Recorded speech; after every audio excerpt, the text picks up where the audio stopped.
What? They should just like nod one of the cameras to let you know. Oh, that would be cute. Okay, I'd like to open the Architectural Board of Review meeting for Monday, March 19th, with the first item on the agenda being general business, and it's public comment. Anybody in the audience may address the ABR on an item not on the agenda. Is there anybody in the audience to do that? No? Seeing none, I'll close that portion of the meeting and go to approval of the minutes of the previous Architectural Board meeting, which was Monday, March 5th. Can I have a motion for approval of those minutes? So moved. Okay, made by Keith. I'll second it. Second by Paul. Do we have any comments to any of the agenda items? Starting with number 1. No comments? No comments for me either. I read them, but I'm going to abstain, but I read them anyway because I wasn't here. No, nothing? All right. All those in favor, say aye. Aye. Okay. Opposed? None. I'm abstaining. Chris is abstaining as well. 2 abstentions. Me. Which brings us to the consent calendar. I guess that would be last week's consent calendar, Tony? Well, we didn't have a consent calendar for March 12th last week, so I only need a motion for today's consent calendar. Okay, can I have a motion to ratify or the minutes of today's consent meeting? Chris? Seconded by Keith. All right. For the ABR consent calendar today, March 19th, we had item A, 1812 San Pasqual Street. Got a project design approval and was continued indefinitely to consent. Item B, 2206 Oak Park Lane was continued 1 week. Consent today was reviewed by Chris Gilliland and Paul Zink. All right. All those in favor? Aye. Opposed? Motion carries. No abstentions? Chris? No. Announcements. Do we have any announcements, Tony? Yes, we have a change to the meeting agenda today. Item 6, 2204 Parkway Drive will be postponed indefinitely. We did send out a notice for that, and I've spoken to a couple of interested neighbors about that. I've let them know that it wouldn't be on today's agenda because it requires some redesign for zoning compliance. We found some zoning issues with it. Okay. And Stephanie Poole will be absent today. Okay. And I believe Gary is leaving at 5:30 today. Is that right? Looks like it's not going to be a problem. Right. The last time. Okay. Just have to boogie through the agenda. Okay, that's all I have for announcements. I have an announcement also. I have to step down from item 4 and 5. All right. Any more announcements? I'm sure I also have to step down for I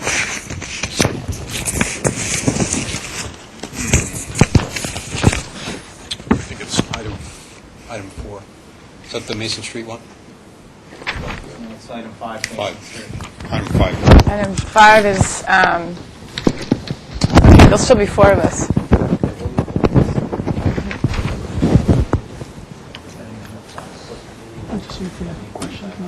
All right. Any more announcements? Subcommittee reports? None? All right. So we're going to move forward to item number 1, 404. Madam Chair? Oh, I'm sorry I wasn't here for public comment, but I have some public comment. do you want to go sit in the public comment chair? I don't know. I don't know. This is concerning... We'll reopen public comment. Thanks. This is concerning a project we reviewed at the last hearing, which was the airport rooftop panels. That's on today's item. That's on today's agenda, actually, isn't it? Oh, it's not? Okay. Okay, never mind. Go ahead. I went back and looked at, reviewed the tapes as well, because I I wasn't really clear about how visible the panels were, and I realized that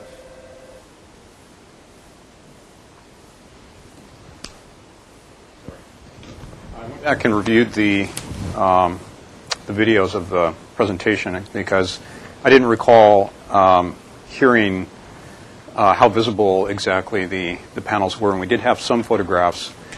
But I just went and checked it out myself, and because I was concerned about it, and found that it's visible as you pull into the loading and unloading zone, that entire area, driveway area, as you come in.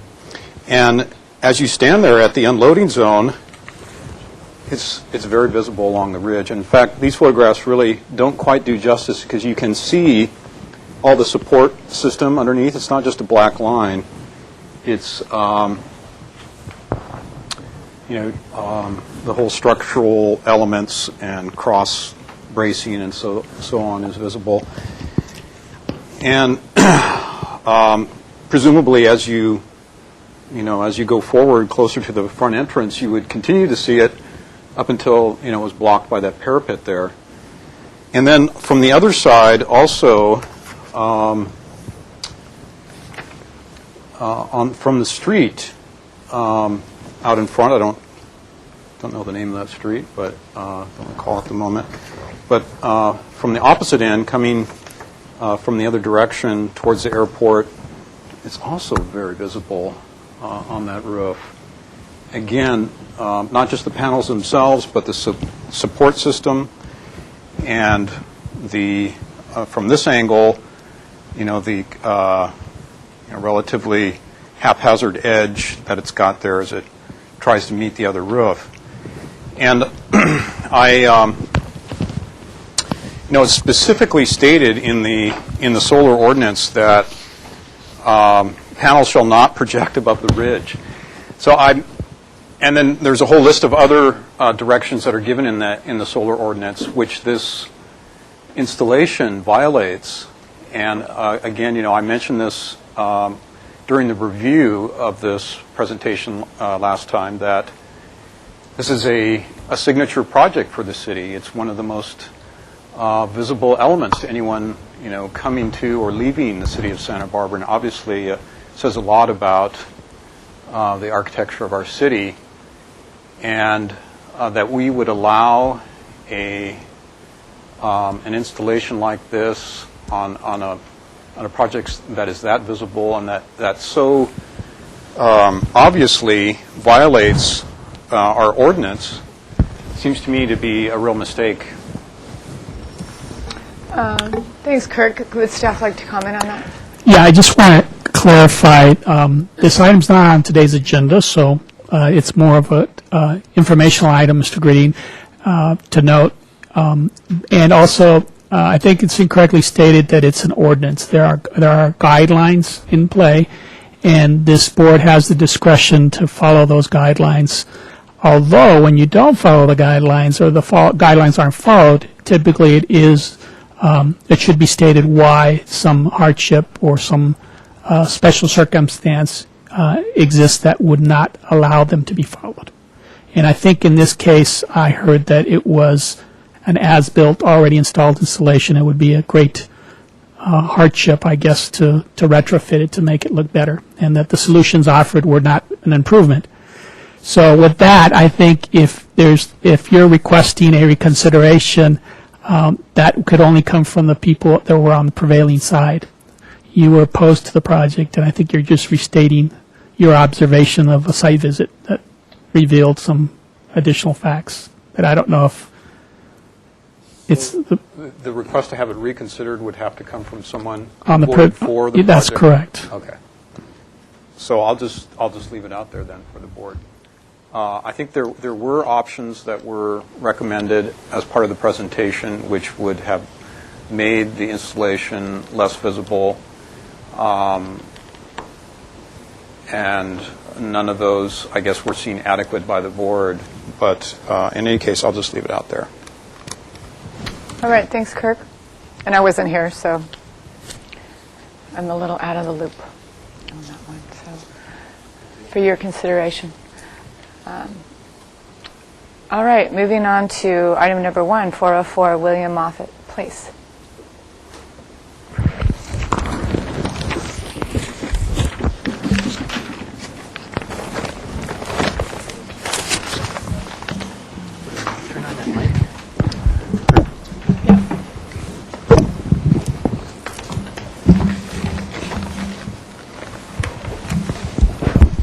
All right, your names for the record, please. Roger Ampere, General Manager, Atlantic Aviation.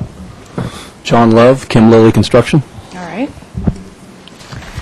So the last time we saw you, the project was continued indefinitely with the following comments. If you don't mind me reading them for Not at all. for the board. Restudy the exterior elevations, particularly those visible from the street, to be more in keeping with the best hangars that currently exist at the airport. 2, study ways to integrate customized details into the proposed prefabricated building. Number 3, restudy proportions and locations of windows. Number 4, study options for alternative types of siding rather than vertical flat panels. 5, study opportunities for new landscaping wherever possible. 6, provide composite details showing all 3 buildings together and a roof plan with roof slopes and gutters. 7, details for rakes, eaves, windows, and other elements. 8, exterior lighting plan with cut sheets. All right. Well, I think we have here, Madam Chair, some, Let me just go through one by one those items. That sounds good. okay. Well, So I the was first going one to go is- right to the roof plan. Okay. Backwards. Sorry. So we do show the roof plans here for all 3 of the buildings with the slope.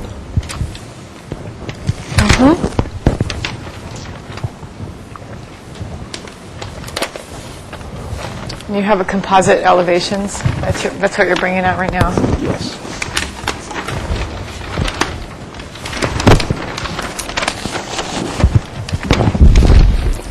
And these show a couple of different colors here, but this one being the closest to the existing T-hanger out at Atlantic site, and we've done a little bubble here to show the trim color. And those are, I think we had already talked about these. Almond would be the field color, with the light stone being the trim. All right.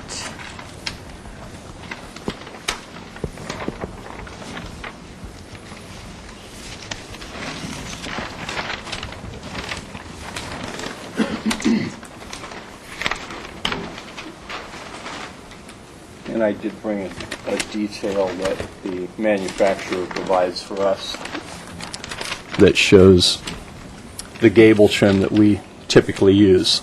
This would be going on the buildings, front and rear. That's this in profile. This, yes, that's correct. Okay. And then the next page shows also a star building generated of the window detail, which we use on all the buildings and would be using on this one.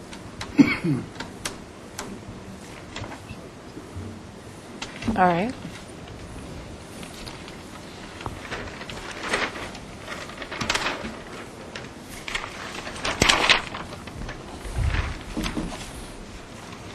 And refresh me.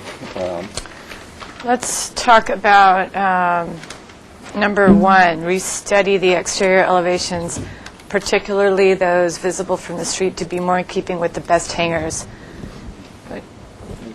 What we did is Roger and myself went throughout the airport, also to the airport hangars owned by the city, and used their window design. We have a window that's placed up pretty high for light. Also for security reasons, this showing the front of the building where the windows would be. And this one showing the back of each building where the windows would be placed.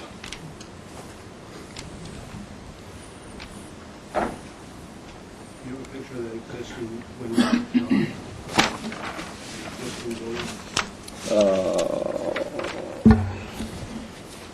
Madam Chair, if I can interrupt for a second, do you have a site plan for us to look at?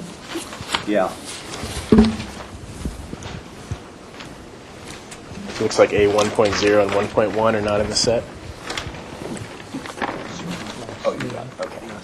Same.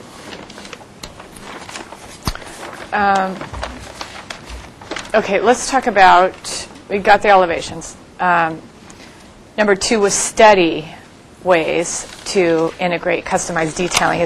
Did you do any incorporation of any custom detailing? None beyond what you see here, Madam Chair, to add trim where normally there is not trim. This would just be a structural component that's exposed or primed. So what we proposed doing was putting a trim on that matches the trim of the rest of the building and also would match the trim around each of the windows. Do you have a detail of what that looks like? Is that just a raised metal piece? Do you have a detail of it? I don't have a detail of it. It would be a C channel that would wrap around each of those components. And how far out does it come from the building? It would be flush. It would be right flush with the face of the building. So it would be just a seam in plane with the rest of the building where the C channel fits in? Correct. Okay. And you talked about the windows, because does everybody remember what the window proportions used to look like, or does everybody want to see that? Everybody's okay? Siding. Siding, we did not explore any other options, and What does that look like again? Do you have a detail of what that looks like? The flat vertical siding?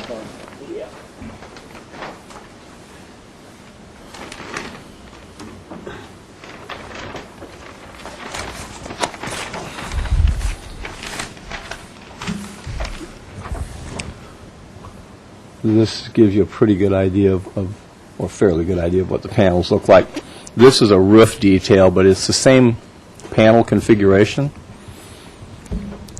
How wide and what scale is this? And Each panel is 3 feet wide. The flutes are 12 inches on center, and one panel overlapping the next. And each flute is 2 1/4 inches wide, and then tapering up to 1 inch. So all these lines in between each flute, what do those represent? There's 4 I of think them what they're right showing is the ribs in the flute, which are structural. there. So it's this profile vertically. Correct. Landscaping. Yeah, the vertical seams are invisible, so as they overlap, it appears to be one continuous. line? Yeah. Just one line, though, separating each 12-inch section.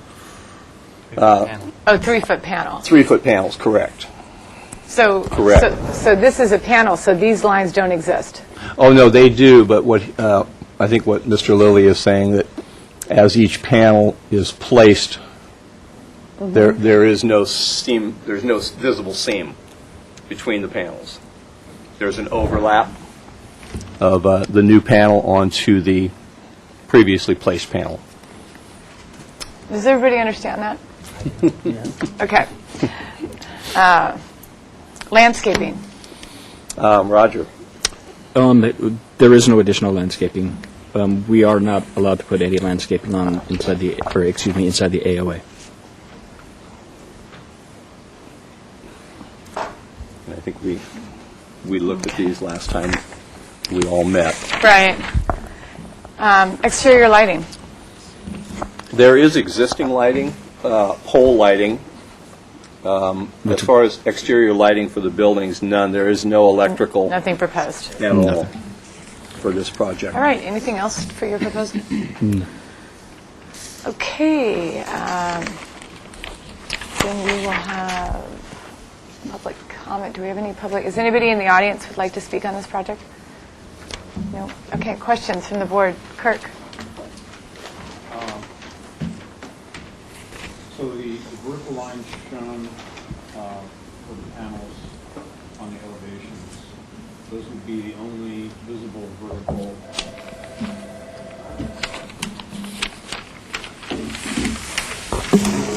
On the exterior elevations would be the only visible vertical lines on the panels that you'd see? Correct. Okay.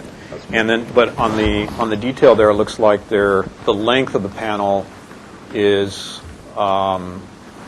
what, I don't know, 3-4 feet? That's my question. What is the length of the panel where you would have the rivets and overlapping of metal? It's Full length? They're It would be full length, okay. Yeah, and they're all dimensioned over here. Okay.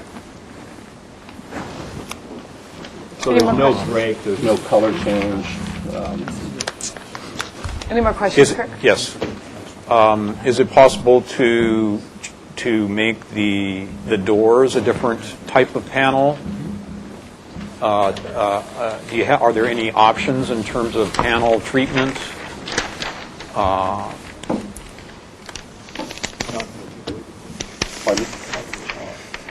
Pardon? Not from the people that are manufacturing this building.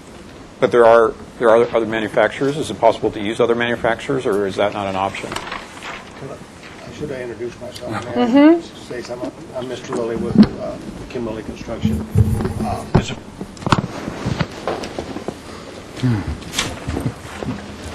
It's a pre-engineered metal building, Right. and the siding, you ask about the vertical lines, those are to depict the width of the panel. That's a 3-foot line, and that's really invisible. What you see is a raised panel every 8 inches, is it? 12 inches. Every On the 12 panel. inches, but it's all the same color, so it's a shadow line. It, I understand that. Okay, And that raised element is how tall? inch and, I think 1 7/8 inches. And it's rounded like the detail shows? Correct. Okay. Correct. It does have some dimension in that, as it's fabricated, it goes through rollers and pinches it so that it has some dimensional change. Any more questions, Kirk? No, I think that's it. Keith? Paul? I just have one question. The colors that you call out here, which is the almond and the sandal tan, they're the same. Saddle tan. They're the same colors as the buildings that you currently have on the property that are right next door. The saddle tan is the closest and very, very close to the T hanger that sits adjacent to our proposed buildings. However, some of the other T hangers, as you go further back into the corner of that site. But the ones closest to that parking lot area? Yeah, actually the almond is the best representation. I just took it out there today, and other than the fact that the existing hanger has faded some, this is very, very close. Gary? Chris? So just to confirm then on the title sheet, in your general notes, number 20 that's highlighted here on this plan says proposed landscaping to be Queen Palms, location on site plan that should be basically You've crossed got an out. old one. Okay. I don't know where So, that. as you said, there's no additional landscaping then. Okay, then that's all. Madam Chair, I have one question. All right. On the west elevation, it shows a heavy line where the higher roof is adjoining the lower roof areas. But in plan, it looks like this is a continuous surface across here. no, Am I no, misreading that? Separation. Yeah. So this, you're looking at this line here. okay. So from this side, though, would you see that vertical line or not? You'll see the door. This would be this one. This is the east That's the elevation. front of the building. And is that the one facing the street, or is it the other one? This is the one facing the street. Okay. All right. Thanks. All right. Are you ready to make comments, Kirk?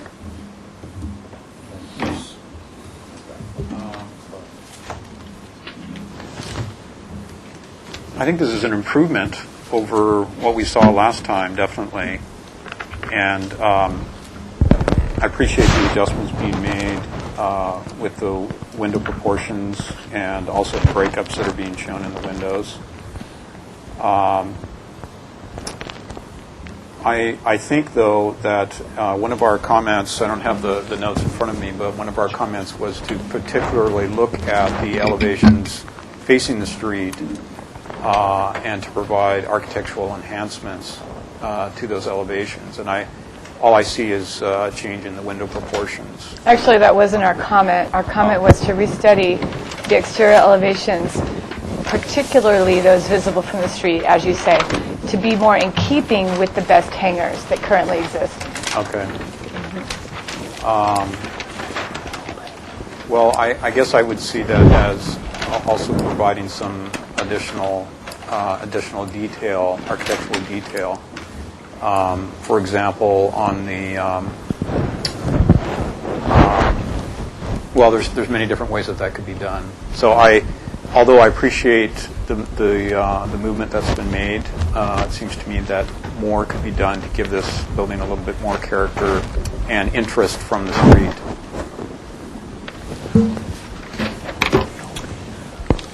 Keith? Pretty much agree with Kirk's comments. I think you're heading in the right direction, but I think there's more that can be done to add some more detail and interest to the street facade. That's it. Paul?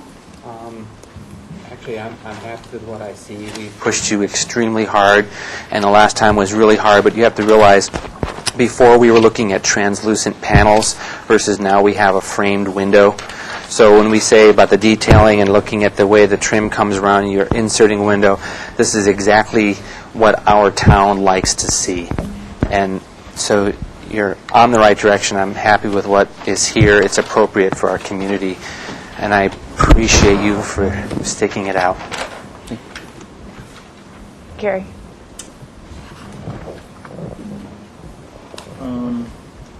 Yeah, I think I don't think it's quite there yet. I think it does need more detailing. I think that the proposed siding is a little monotonous. It's the entire building is all the same siding, and when we look at some of the other buildings that are there, we have some sidings that go different directions. I don't know. Perhaps the door openings are different. I didn't see any detailing on the plan that tells me that the doors are of different material or different different in structure. But as I see it, the window detailing is not there yet. I think the proportions of the windows are nice, but I just don't think that the detailing around, I don't think that the flashing that you propose, that small 1.5-inch metal flashing going around the door openings and around the windows is substantial on the detailing that I see on here. And I would like to see a little bit more detailing on that. I'd like to also see the detailing of if there's any gutters or guttering or gutter pipes on there. I'd like to see that to see if that adds a little interest to the building onto it, and perhaps it could.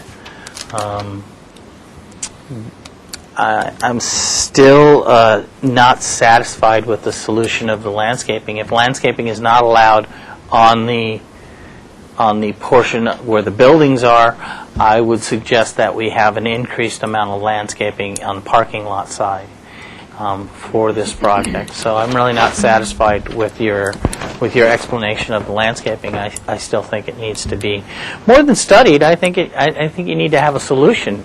You know, I think we're pushing it a little softly to say that you can study this and come back with what you need. I think we need something to block those buildings, and if it's not on your portion of it, we don't see it on the site plan. If it's not on your portion of the project, it's still a city entity, and I'd like to see it on the parking lot side. And that's all the comments I have. It's up there, John. Chris? I think I don't really have anything additional to add, but I do agree with what's been said. I think especially from the street, we need to find ways to screen and improve the view. I think if at all possible on the parking lot side with some additional landscaping, as Gary put it, it's going to, I think, help you quite a bit here. But that's about it. Chris, where do you weigh in with regards to the architecture? I think basically that what I heard here was what I'm seeing. There's a couple of opinions. Do you think that success on this project could be achieved through screening, additional screening, or do you think further study needs to be made to the detailing of the building? Seems like both to me.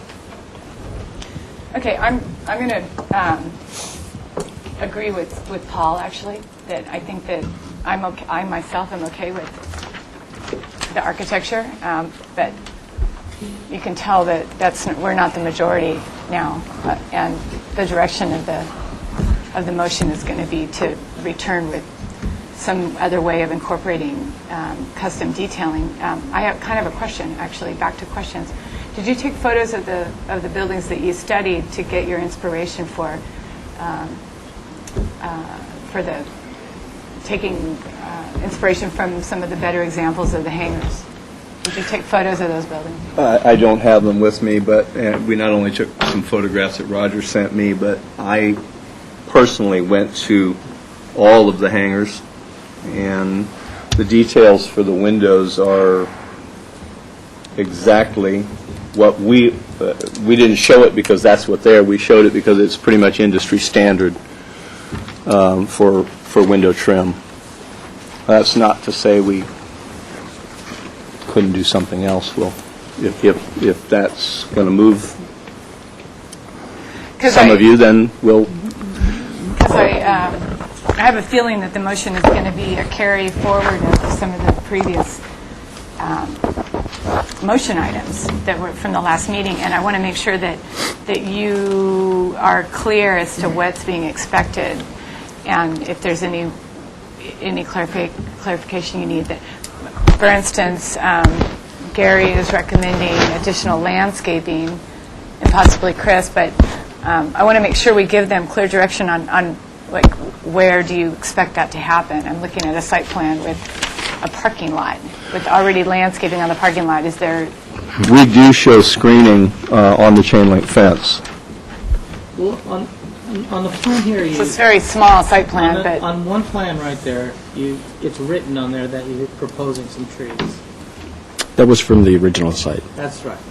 And then there are no proposals for some trees. So it seems like to me that that given the parking lot that's there, that there is opportunities. where were the? Yeah, I understand. Okay, you know the planter that's right at the parking lot there? It seems like there's... You mean at the chain link fence? At the chain link fence. So you were proposing trees at first, and then you were taking them out? No, The trees were originally proposed at the other location, which nobody Oh, wanted. okay. I don't know where that old site plan came from. Right. So you were never. Never. It was my understanding that you were never proposing any trees over There here. is nowhere No, to that's- put any and that's- trees right You there. even provided a photo showing that there already is what I consider decently maintained landscaping in this, and it can only be 10 inches high or something like That's that. correct. Right? So I want to make sure I give them direction on when you say additional landscaping, where are you saying? We can't tell. I mean, this is the only photo I saw. And I Right. can't tell from this photo or that photo where the landscaping is located or where the plants are. I can't tell how high those plants are going to grow.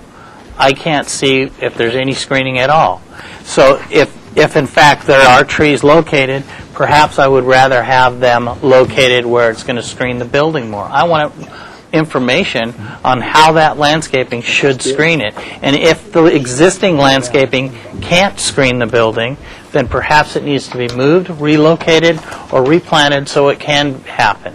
You mean the But building relocated? No, the landscaping. The landscaping is designed around the parking lot, not around the building that's there. Okay, so We here's a can't question.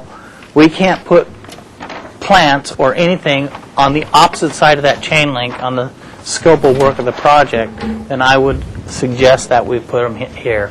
So here's a question for the applicant. You already addressed the fact that you can't put anything higher than 10 inches because you need to make it safe so that somebody can't hide behind the landscaping. That's correct. Right? Yes.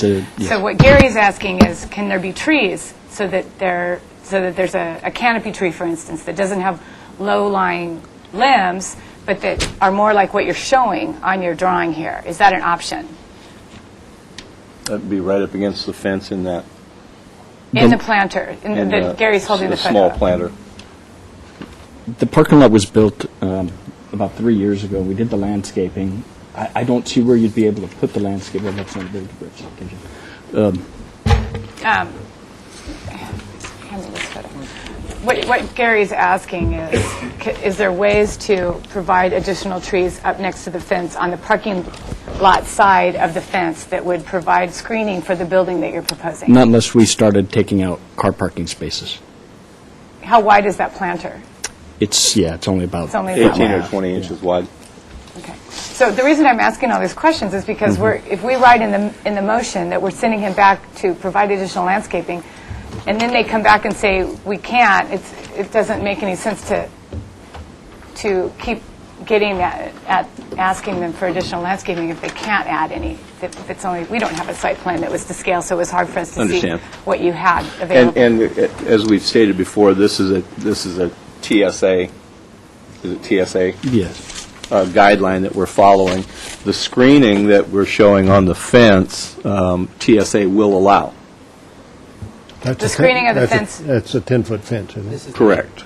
Is this like tennis court screening, kind of a mesh? The fabric, correct, landscape screen. Is there, so did we, I think we already asked you the question of whether you could plant a vine that would cling to the, Yes, and that is definitely a no. that's a no. That because blocks. prevents clear view. Okay. Okay, I think I'd like to have somebody make a motion, get going. I'd like to make a motion for project design approval and having you return back to full board with the following comments. One of them is to bring the approved landscape plan for that parking lot that you just made reference to, that was approved 3 years ago, and then throw out the word study for ways of incorporating additional landscaping. And when you show us that plan that there's only 18 inches in that spot, then that's the answer. But if we can find ways of adding additional landscaping, we want to see what you're working with. The second point is to study opportunities to increase the details, or say beefing up, maximize detail opportunities. So when you have a corner here, you can do a 2-inch channel, or you can do a 4-inch or a 6-inch channel, and make some of the details more pronounced. The windows, the detailing around the windows, instead of just 1.5 inches, is there a piece that's 2.5 or 3 inches? So the elements have a little bit more prominence. Excuse me, Madam Chair. Oops. And Paul, this project still needs to go to the Planning Commission for a coastal permit. This is So- comments only. Well, you had a motion for project design approval. That could be a motion to continue it to PC with those comments. Then I would like to make it a motion to continue it to PC with positive comments about the location, that it's out of the view shed of the main terminal, and that the building has been reduced in size, and the character of the building matches the similar buildings on the airport with the lower wings and the higher central section. Colors match the existing buildings that are on the site.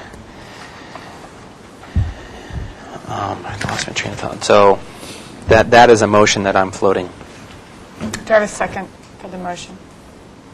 Could I get a clarification? Not yet. Just 1 second.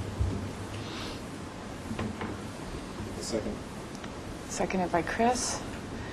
Under discussion, you had one clarification? Yeah, Madam Chair, one of the reasons on the detailing, at the last meeting, there was discussion about keeping the trim more subtle. We can make the trim much more by changing the color more.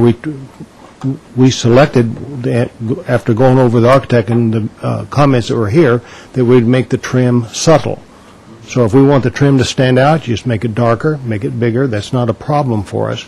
But I was clearly, the trim around the steel building tends to bring your eye to it and make it more noticeable, and I'm not sure that's really what you guys have in mind. I think having the thing look kind of uniform and comfortable, and we put a light, we made the two colors very, very close. We can make the colors the same, and it would go away. We can make them very, very bright. So I'd like clear understanding of what you guys want, and ladies want, for us to bring back again.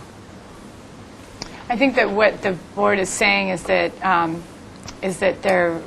the motion, at least, it hasn't been voted on yet, but what's been proposed as a motion is to let you go to PC, but with the understanding that the board's not yet comfortable with the final details. But your question, I understand your question, and that is, where do you want it to go with the detailing? So I don't necessarily think that Paul's comment is asking you to make the trim more prominent. It's more of looking at how to customize the detailing, right? Yeah. It's a combination of, it can be too little and it can also be too big. And you got to find that the in-between part so it looks reasonable, and that's all we're asking when you lay out the windows. This is too little, and maybe that's too much when you paint it white or black or yellow. So on. And I don't think everybody, I know that not the whole board thinks that the colors need to be different either. I, for one, would prefer if they were the same. But you were proposing two, so. Excuse me, Madam Chair. If this is a motion to continue it to the Planning Commission, we need to have project compatibility analysis comments in the motion, too. Okay. They're up there on the board to refresh your memory, Paul? Yes, and I will be able to do that because the new location is appropriate because it protects the views from the main terminal. The scale of the building is appropriate because we lowered the side wings and of the terminal or of the hangar. The appearance and the character, it's looking like it belongs on the airport, matching the others in color. The landscaping, we're still arm wrestling over. We'd like to find additional landscaping opportunities. And you're very sensitive to the adjacent landmark that was just built last year. You didn't have any items in your motion for the landscaping, though, I don't think. No, I actually asked them to bring an approved plan from 3 years ago and to study opportunities. Okay. Right. Okay. Any more discussion? Could I just ask one more question about the trim? Yes. All right. Have we decided we want the same color trim, or do we want slightly different colors or quite different colors on the trim? I think it would depend on how your detailing is. But I'm inclined This is obviously going to be bigger than it is now, because that's, you guys said some of it's too, the main trim, the fascia trim and stuff is quite large. It's like 8 inches per the detail, and so the corner trims are like 4.5 inches on the corners. Now, we can make them larger, we can make them as big as you want or as small as you want. So I just need to get an idea, because we keep trying to satisfy everybody. Sorry. I'm just trying to move this ahead. How many board members think that there should be a differing color between the trim and the field color? All right. 1, 2. The minority feel, huh? I can go either way. Okay. It depends on the We'll let you come back with something, a detail to be resolved. All those in favor of the motion, say aye. Aye. 3.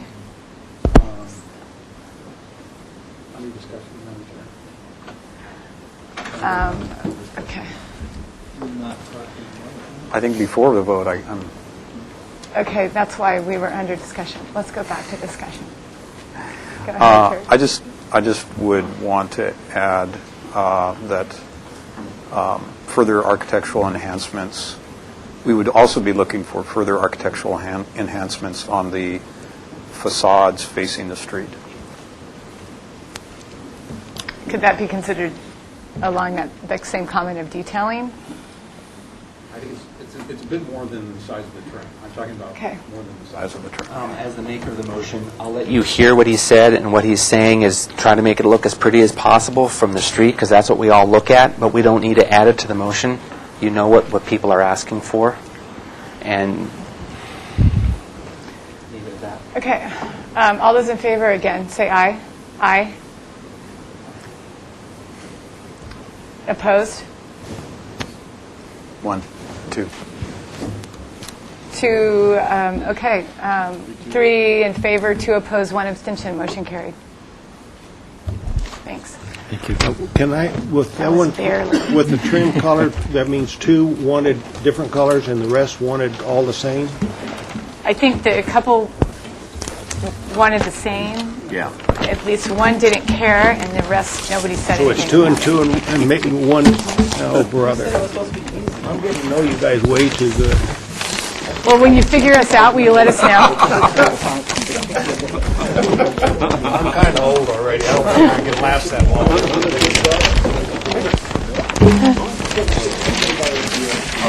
Thank you.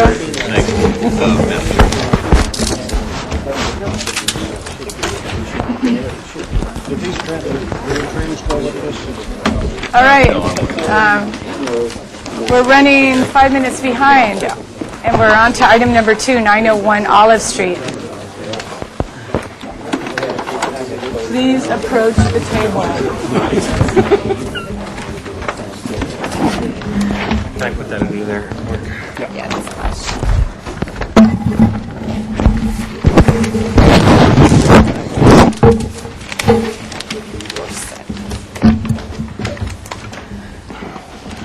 Okay, this item was sent 2 weeks ago, and we had minutes, a motion, and I have those minutes somewhere. So you have,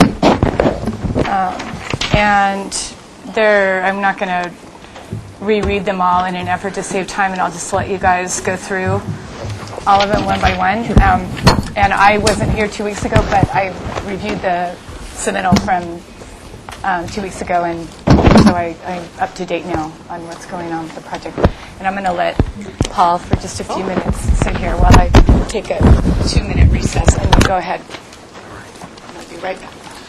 Why don't you start with the presentation? Introduce your team and let's go forward. Mark Kirkard, Principal Design Architects. I'm Melissa Sinelli, the project manager on this project. Philip Suding, Suding Design Landscape Architect, and the owner is also here but sitting in the audience. Okay.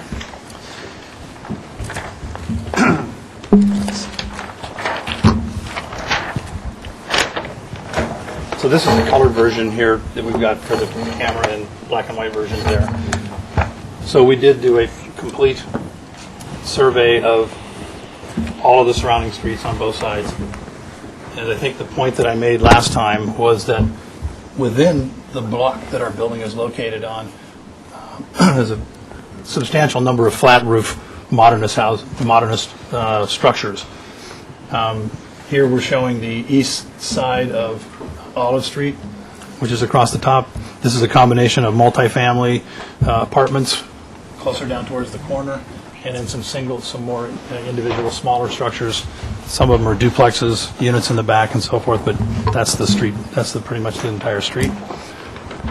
Showing the west side, our side of Olive Street, and Cannon Perdido coming here along the south side.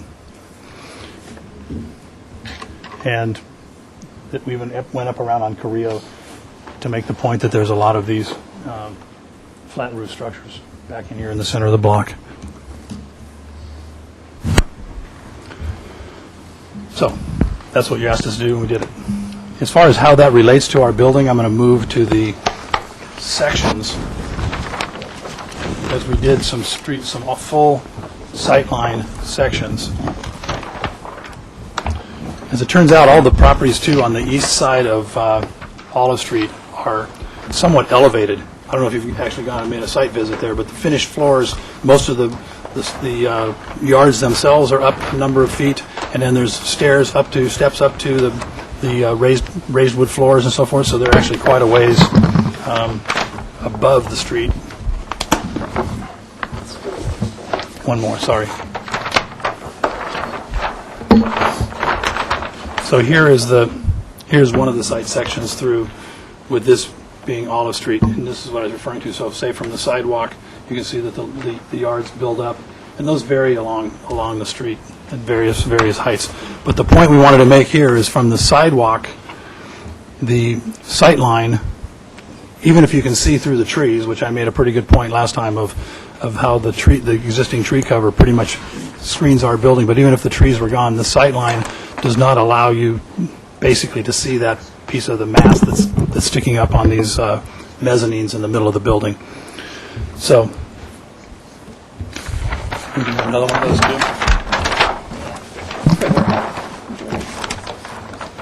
That's from, I think, 908 Olive Street, so that's taken a little bit Further south. Further south. Right. And our feeling is that this is such a wide right-of-way here that this building is pretty much presents a 2.5-story appearance from the sidewalk. As we had talked about last time, the height of this floor varies. I think it's between about 4 and 7 feet or so off of the sidewalk level because Olive Street is sloping to the south as it goes down. This is the perfect spot to point out. There was an issue about some people had asked us to study the overall height, the floor to floor, and the elevation of the parking lot. And actually, we have set the level of this upper level of the parking lot, which is accessed off of Olive Street. That is as low as we can go, and it does coincide with the finished floor of the office building to the south. The vertical curve that's required from the property line to get down to this elevation, and in order to maintain the 8'2" clearance we need for van clearance here, this is absolutely maximized. So we really can't lower the building in this way, nor can we lower this floor height. And we honestly feel, in terms of lowering the plate height, we feel that because these are studio apartments they're fairly deep and they get light on two sides, we're really trying to get light into the interior of the units. And the fact that we are really presenting a 2.5-story elevation that you can't even see through the trees in the first place, we're really feel that we're going to propose to leave the elevations as they are in terms of floor to floor. We did remove one piece of mass, however. We removed one of the one-bedroom units. Trying to reach the floor plans. Yeah, go back to the floor plans. I guess we should probably show, too, when we were here last time, we had mentioned that we're working around this existing tree on the corner. So these drawings are now reflect the notching out of that piece of the garage on all levels. And we now have an arborist report that has reviewed these plans and is satisfied that we'll be able to maintain, without any problem, the health of this tree. As a matter of fact, where our garage notches is actually further back than the existing retaining wall that's on the existing on the existing parking area. So we're actually moving back away from that. As I think I also mentioned last time, this stair that's coming up from the lower garage, this is the lower level garage that's accessed off of this driveway. This stairway we're going to actually build up on grade instead of building this retaining wall all the way down to the elevation of the garage, which would enable us to even preserve more of the roots in this area. But as we move up to the residential units, you can see this was the same thing we had before. We've actually basically slid one of the units back. And on the upper level, we've eliminated the loft on this unit. So this is just a 2-story piece without the little mezzanine over the top of it, which gives us an opportunity for more canopy growth in that area. And it also, by eliminating that, we get a much nicer open space at the end of this courtyard for north reflected light. So up on the roof plan, you can see that's just a flat roof at that location. So it's also from the vantage point of looking from this corner here, we've eliminated an entire piece of that upper level. So I want to go back to the massing. I want to look at the 3D views because that is what really tells the story on this project.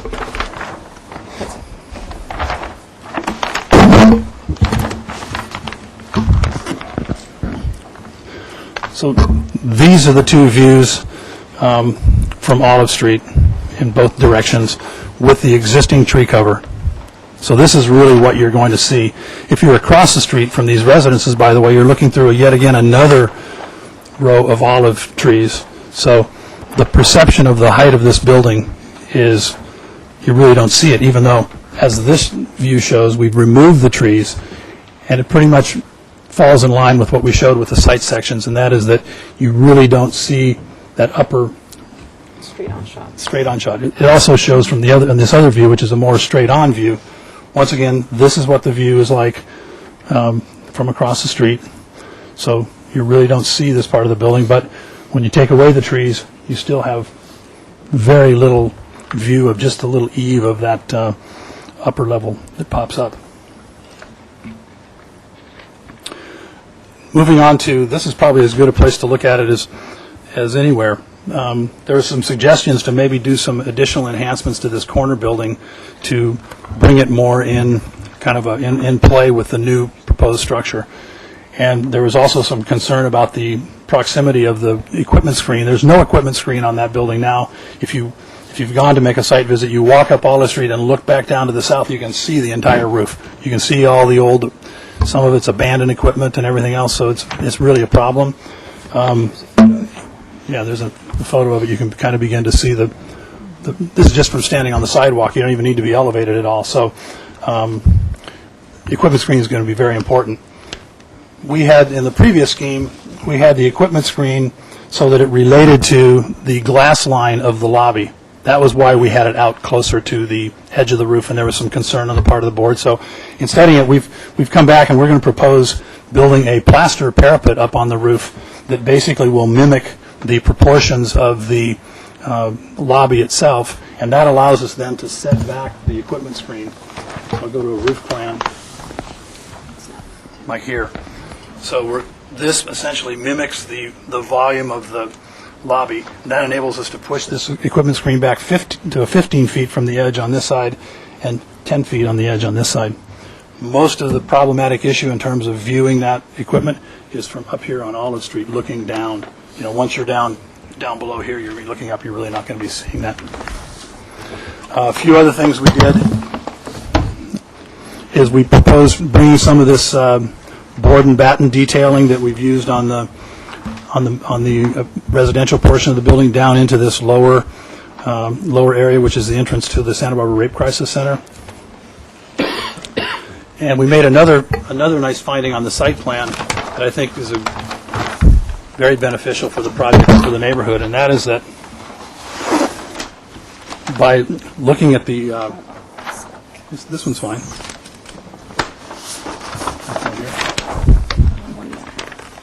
Phil can talk about this, but I'll give you something to talk about. I'm not going to tell him what kind of planning's in there. You can tell him what kind of planning's in there. But we went back to the guidelines for sidewalk widths. What, pardon me? Pedestrian master plan, and realized that we have a very wide distance between our property line and the street itself. And so what we're proposing to do, since we're going to be replacing all these improvements for the sidewalk, is we're going to move the sidewalk off of the building. It's currently a very wide sidewalk, way too much concrete. So by doing so, we can stick with the requirement for a 6-foot wide sidewalk. We actually have more than double what that master plan has for the parkway, and we still are able to get a 2-foot planting strip between the back of the sidewalk and the building along that side, which I think is a big benefit. And Bill will show you what we have going in there. But in those views,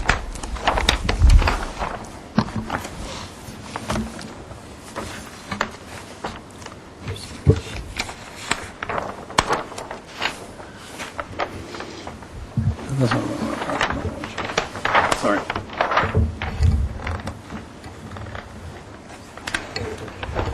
I'm just looking for the area along Olive Street where we could see that. I guess we're not going to really see it very well there. But another thing you asked us to study was this screening that we're doing for sun shading, and there was some concern by some members that they thought that this lower band, this is a corrugated perforated metal that we're using for sun shading up here, and it's also just kind of an architectural element to add to the horizontality of this. So we looked at removing it, which is right here. the lower level. There was some concern with our proposed plan that we should maybe remove the part below the windows because it's not really sun shading anything. But in doing so, this is part of the study, we were not very happy with the proportions of this when we left that off, and we really needed some sun shading on this west side for the entrance here. So really the architectural idea here is that it's a plane that has then been just excised, a little piece taken out of it to see through for the window. So it helped in the proportion for the length and the height of these very spindly columns that are existing. And in working with Phil, it was really limiting our landscape opportunities to get something up high here because there's really not much distance there in terms of planting something. So we really feel that this is a much better proportion and solution in terms of the architecturally than removing it like you see in that study that we did down there. So we're proposing to leave it like it is. Should we show them the elevation that shows the Yeah, we can show you. with the residential? These are sections. So this is also another, I think, shows how the materiality between the two buildings is interlaced, and that is that the sunshade material that's here is going to also be the screening material that we're using for the parking structure, for the parking garage. We'll get the right amount of openness of that perforation so that we can get the ventilation that we need for this and also provide the shading that we want. And then we're using a non-perforated version of the very same material, same proportion, same scale for the equipment screen. And then that material, again, repeats in some of the other detailing on the building. And here you can see where we pulled this board and batten also idea in 2 feet wide was really kind of a positive negative to relate to the panelized system on the precast concrete on the existing building. So we really wanted to express the verticality. So we really are beginning to feel that I think the two buildings are really speaking to one another and they're kind of one composition. For those that weren't here last time, one of the reasons that we kind of grouped the residential units in these kind of cowls was to take an otherwise vertical building and give it a nice horizontal block to hold it together, which we think makes these two buildings really speak to one another as long horizontal proportions.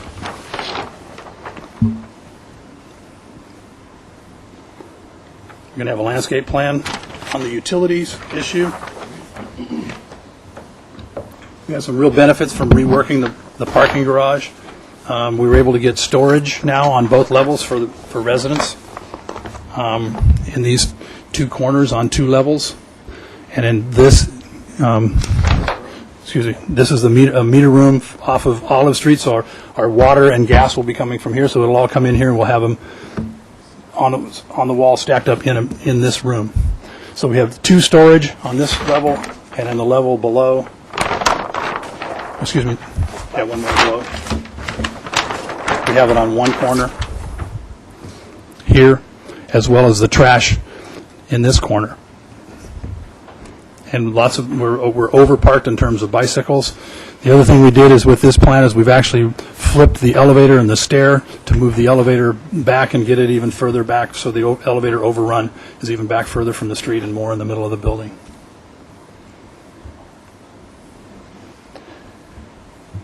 And unless there's any other questions, I'll let Phil do his presentation and we can come back for questions. Yeah, we'll come back for questions. Go ahead, Phil. So the concept behind the landscape plan is to utilize plants that have really strong sculptural characteristics. You can see pictures of the plant material that we're proposing to use. It's a simple building, strong architecture, so I think strong plants really sort of lend themselves well to that. Along this Cannon Perdido wall or elevation, we're proposing to do a tight clinging vine, the ficus vine, right against that wall. And then in front of that, some sculptural plants like the phormium or the cordyline, which is this one here. Moving around, we're cleaning up the corner of the building with its landscape. Currently, there's a wrought iron fence in there now and just kind of a strangely laid out or a strange geometry of a planter. So that's all being cleaned up, and we're doing some agaves that are the again, I'm overusing the word, but sculptural quality.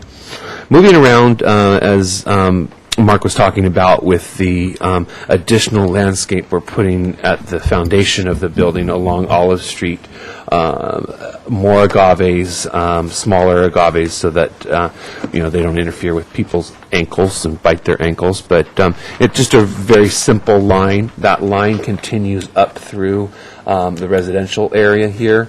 So that there's a continuity between the two buildings. There's something going on between the two buildings. All of the olive trees will remain. We are extending the planter between the olive.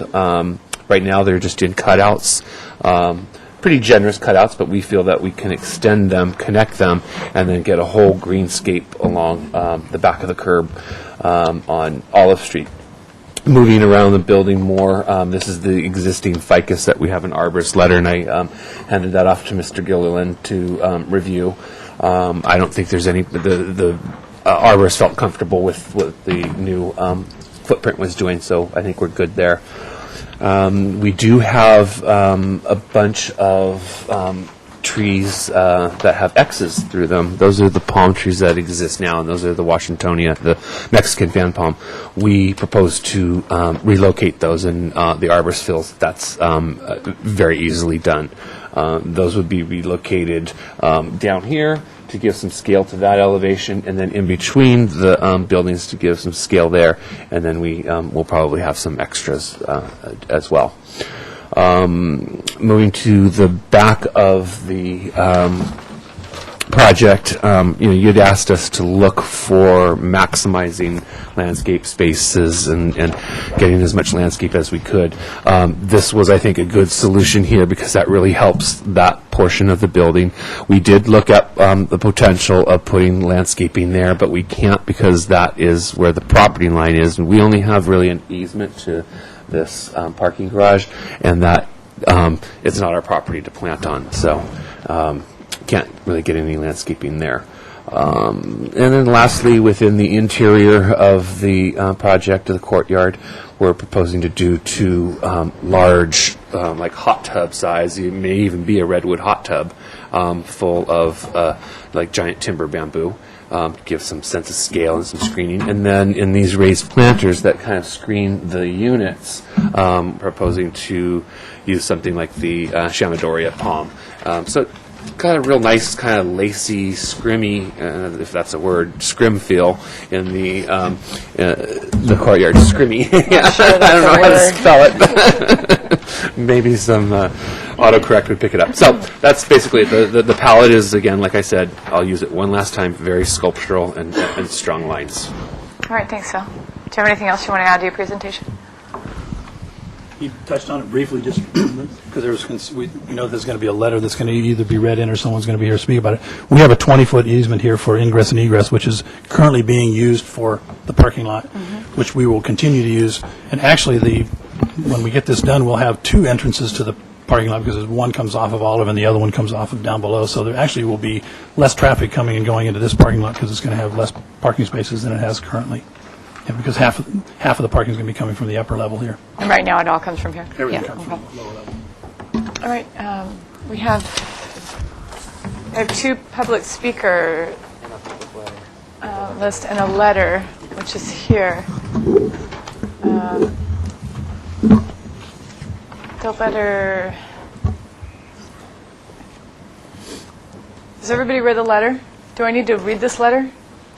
Just acknowledge that we have the letter. We'll just pass the letter around. It's a letter from, doesn't say who. Okay. That was from not part of the John letter. C. Orr. He's an attorney for the adjacent property where this easement comes across. He's just concerned about the parking modification. Okay. I'll pass that around. And we have two speakers. We have Kellum DeForest, followed by Deborah Whitson. Kellum, do you want to come first?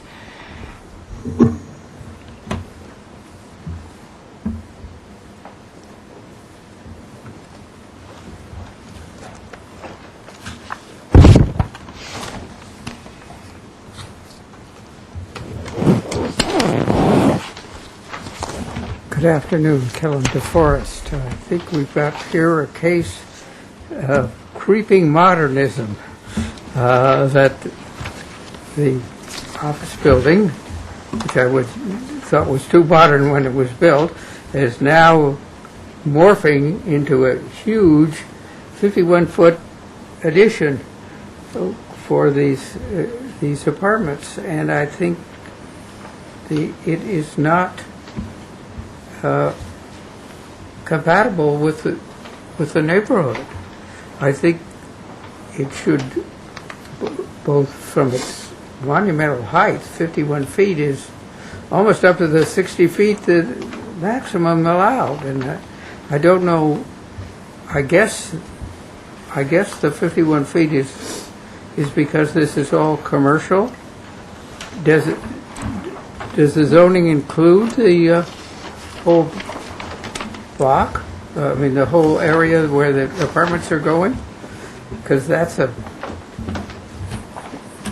is a huge structure to be plunked down there on Olive Street near the landmark high school. So please consider the compatibility of the neighborhood and the compatibility to the design ethic of Santa Barbara. Thanks, Callum. Deborah? I just filled that out in case I needed it. And you don't need it right now? This is speak now or forever hold your peace. Okay. Oh, you were the property owner whose attorney wrote the letter. Okay. All right. I'll close public comment and bring it back to the board for questions. Chris? Let's go first this time. I just have a few questions. First off, what's the plan for the drainage? Have you gotten into any SWMP stuff yet? It's going to be retained with a cistern underneath the driveway. So we'll treat it and then put it in the cistern. And also using the raised planters across the back. Right. Okay. And then the other minor question, there's a new transformer between the two buildings next to the covered parking existing. Is there any reason that can't be screened a little bit more? Does that need to be open? No. Okay. Yeah, we'll work on screening that, definitely. It is between two buildings, so you can't really see it unless you're front on, but there's no problem screening it, not at all. Okay. Just to add to the record, we tried to work with Edison to get us to be able to put that in a vault, and they are not these days they're not liking vaults anymore. So that's why we had to put it on the surface there. And we actually went to a lot of trouble to redesign this to get the thing back in off of that access, so it's not as visible. Okay. I think that's all I have for questions right now. Thanks, Chris. Gary? Paul? It's a minor question on sheet A 4.0. I see that your floor to floor is 12 feet 2 inches. Wondering if you did any discussion about what the interior ceiling height is really going to be, both in this one area and Which sheet were you talking about? 402. I noticed right over here it is 12 foot 2 inches, but that's floor to floor, so that includes this structural. So if you had a structural profile, It's 11 and a half feet or so. And then we lowered this floor. and that was my next question. Here you had 10 feet from here to here, and so that if you had your ceiling height would be here about 9 feet, and this ceiling height's about, what you said, 11 and a half? Yep. Okay. That's right. Those are all my questions. I had that same question about where you had lowered it, and because I thought I had memorized these numbers from the previous ones, but you lowered this number. It's about 6 inches. This whole thing is about 6 inches. What's that? It's a foot total. It's at 6 inches from the mezzanine level, and then 6 inches from the unit below that. Or So it's lowered 1 foot from I'm sorry, where we were third last time. floor, and then the 1 foot. mezzanine. So that whole unit shrunk by a foot. Just a foot, this one. Right. Yeah. But this plate to plate did not shrink. No. No. And this, once again, we made it so that where this extended to is the same height as it was before. So since But this is down a foot from where it was before. I get it. So since my question kind of segues off of Paul's, did you look at lowering this plate height? No. What's this overall width of the units? 45 and a half almost. 45 feet. 44, 45 feet. Okay, By 19. By 19, center to center. One quick question. The material for the balcony guardrails? Be a perforated metal again, in a frame. So we're not corrugated, but flat panels within kind of a panelized system. We'd like it to be fairly dense. That way we probably would do fairly dense, a different pattern so that it's more less transparent, so that if people have things out on their deck, you're not able to see it as much. You know what I mean? Any more questions, Keith? Kirk? Is there anywhere else in Santa Barbara that you've used or seen perforated metal as an exterior building material? Santa Barbara? Yeah. Are you kidding?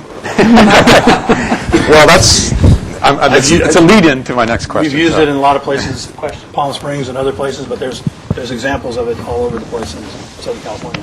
Yeah. Yes, right. So the reason I'm asking that, I don't recall ever seeing it in Santa Barbara. So we are introducing a new material to Santa Barbara as an exterior building material, and so I want to be particularly sensitive about it, and that's why I made the comments about this elevation last time, because this is the one place on both of these buildings that that material is not only right next to the property line, but also at face level and touch level. That where a pedestrian walking along the sidewalk who's not using the building would actually, be right next to them, be like this as they're walking along the sidewalk. You can see there's a person for scale. You might be next to it when you're up here. Right. Your head would be at this level. You could reach up and touch it, and it's right there. It's right next to the sidewalk. So it's the one location where it's most. Let's save that for comments. Well, okay. It was leading to my question. My question is, so you looked at removing this whole bottom area, but my comments last time were, I could understand that you need the screening for some of the windows on this side, but like you've done on the other side, you could just have a portion of it. So is it did you look at, this is my question, did you look at removing a portion of this? We looked at removing all of it. We looked at removing portions of it. And we really felt, I understand what you're saying. Mm-hmm. We really felt that it was an important architectural element to tie this together and not just leave off a little chunk of it. And also, if you look at the site plan, there's very little room there for landscape. We had talked about when we were with Phil, the possibility of when we were leaving it off, maybe planting a tree here, some trees or something to help get a little bit of scale to the corner, but it's only an existing, we've only got about 3.5 feet to work with. So if that screen wasn't there, that wouldn't give you some additional depth in terms of the distance from the sidewalk edge to the building where there's more ground space to plant? There is. But these poles come down right at the property line, so that landscaping is behind the plane of this. But then where's the wall behind that? I'll go to the site plan to show you.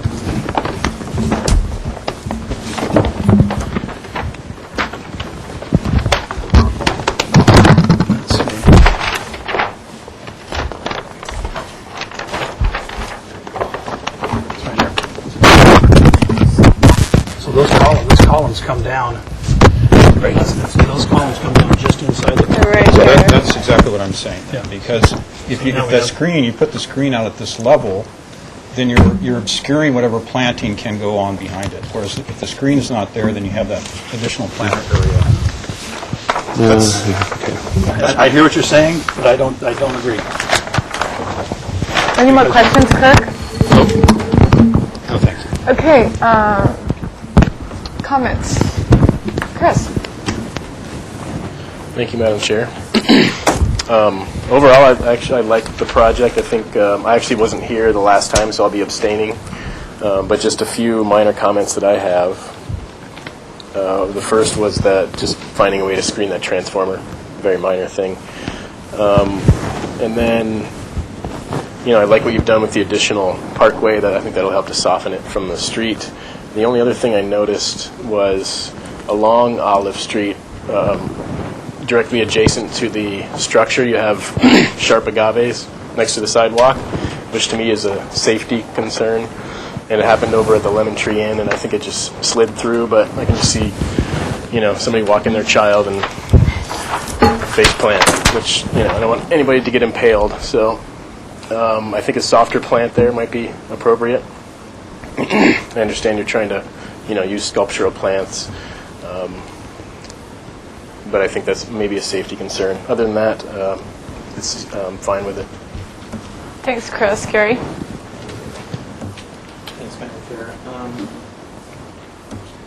I appreciate the additions that were made. I would like to see actually the building shrink a little bit more. It's not so much the Olive Street side that bothers me. Clearly it's screened with the trees and it looks okay.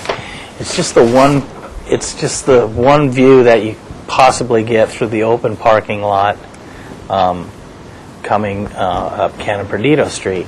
The building looks really tall from that portion. And I realize that you don't see it directly from the street, but it is a big open parking lot, and you do see almost a 5-story section from there. And that's my basis for concern of dropping the scale down. And I still would look for some of the plate-to-plate heights, and I wasn't quite understanding your comment about the 8-foot height on the floor level for the second level garage. You said that we've got the 8-foot limit on that, but however, if you drop that second floor, that 8-foot increases, not decreases. So how is it that if we drop the level of that... The ramp is maximized, sir. That's the ramp. The ramp can't get any steeper. So can you look to study, can we go to the... It's right here. Yeah, can we go to the floor plan of that? The garage? Before we move that, Second level. just so I see, right here from this corner of the balcony, we need to have 8'2" clear from there to there to get the van in. Okay, so this is set unless you want me to raise the building a little higher, which we don't want to do. Use the balcony? Reduce the balcony, or And then this is the maximum grade we can get down from that. So we're getting down as fast as we can. right. So what happens if some of this? And that's why I wanted you to go to the floor plan. That's this level, so the ramp is... Right. What happens if some of this perhaps is moved so that that ramp can have a gradual slant and come back more into this area?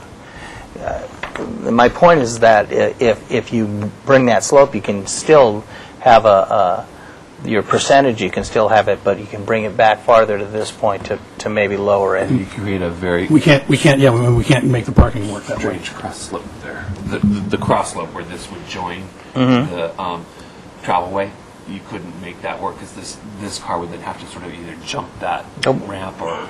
And we've also designed this with the way transportation wants it, so that when you come around here, we've actually got a hammerhead here for someone to be able to use to turn around. So, believe me, we've studied every way to try to do that. We're not opposed to doing that, but it's just really, it's tied in very three-dimensionally in more ways than one. Okay. Well, perhaps I don't understand the complete mechanics of it, but I just feel like the building is high, and it looks to me like with those elevations of those garages that there must be some way to get some, either to remove this parking and bring the ramp farther over this way, or something to that nature. I think that there is a solution to it, and that there is a way to reduce the height. Whether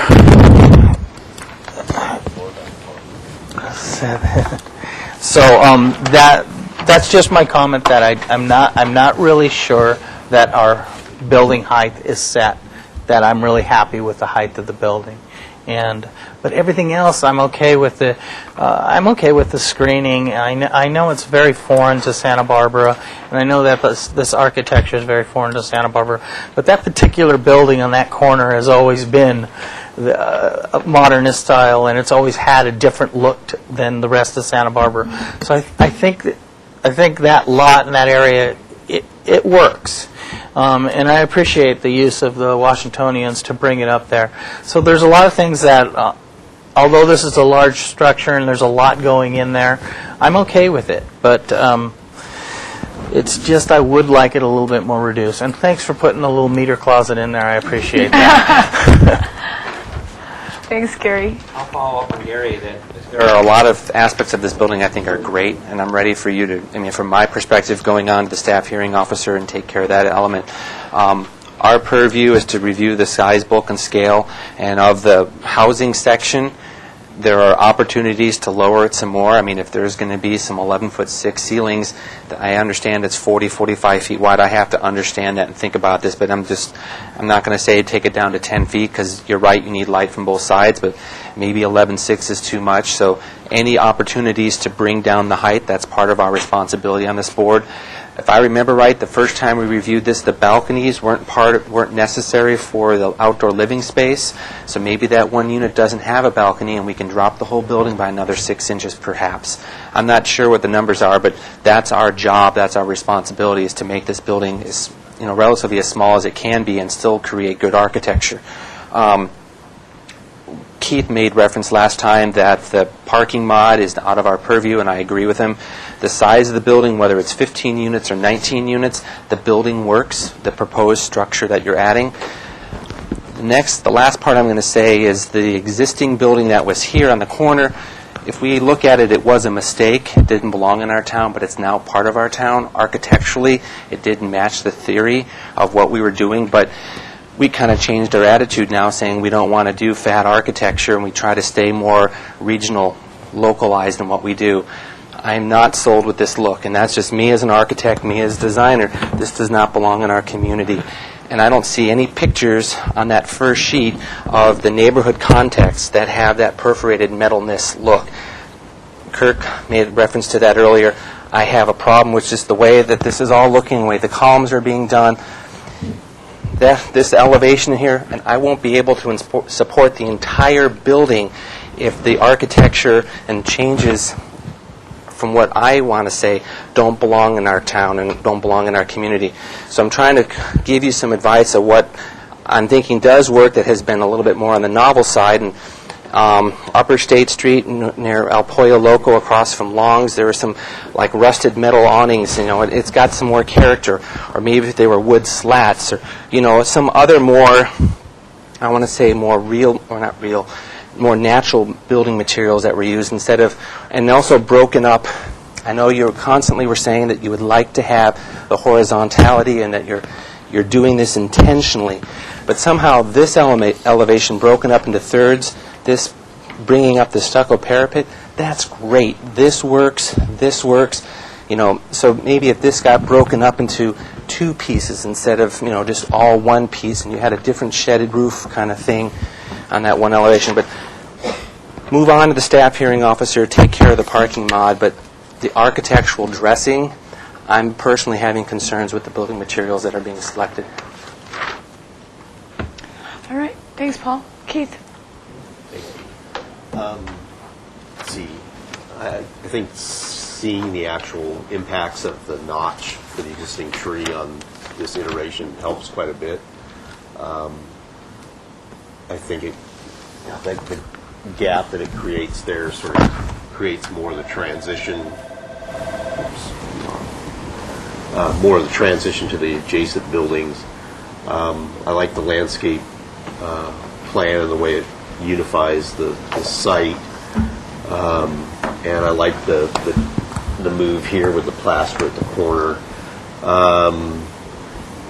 About the perforated metal, I guess we're taking it a bit on faith here, not seeing more specifically what's proposed, but maybe to throw out an idea, and particularly at the lower pedestrian area, maybe what would happen if it wasn't a perforated metal but a green screen or something that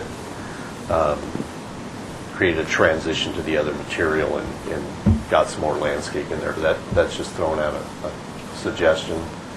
I still think the building needs to be reduced in height, and particularly on the Olive Street side. And I know we have trees and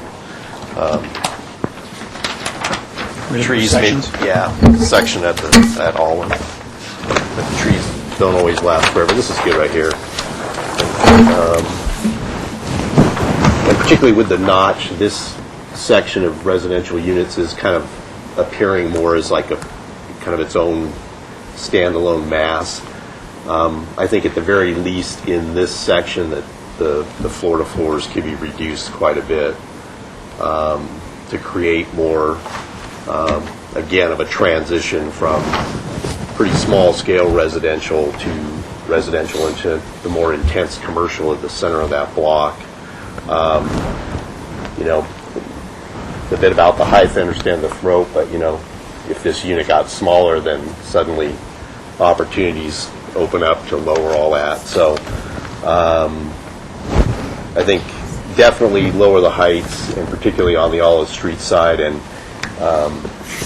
treating, again, maybe I'm looking for some more variation of the architectural vocabulary to distinguish the Olive Street side versus the mid-block side. Again, just in some deference and acknowledgement of the residential around it. And this is the stair massing coming up. Again, having that blank mass there, I'm not quite sure how I'm feeling about it, but perhaps some different material or articulation there.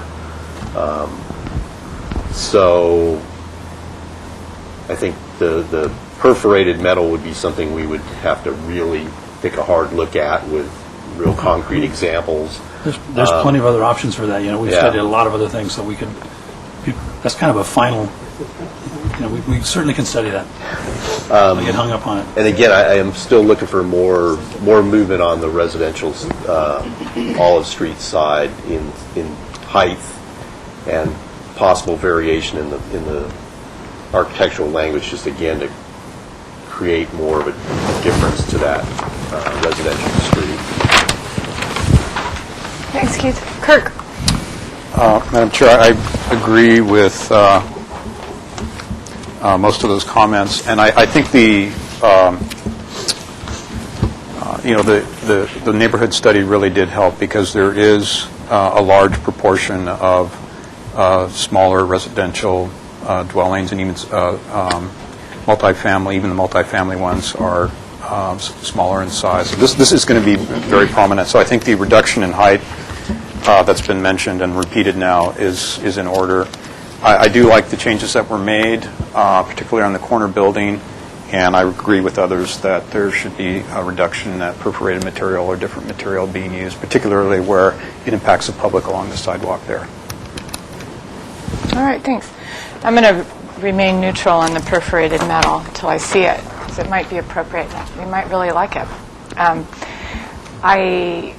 I agree that I think that on the middle level, that there is a little bit of play there in reduction of plate height.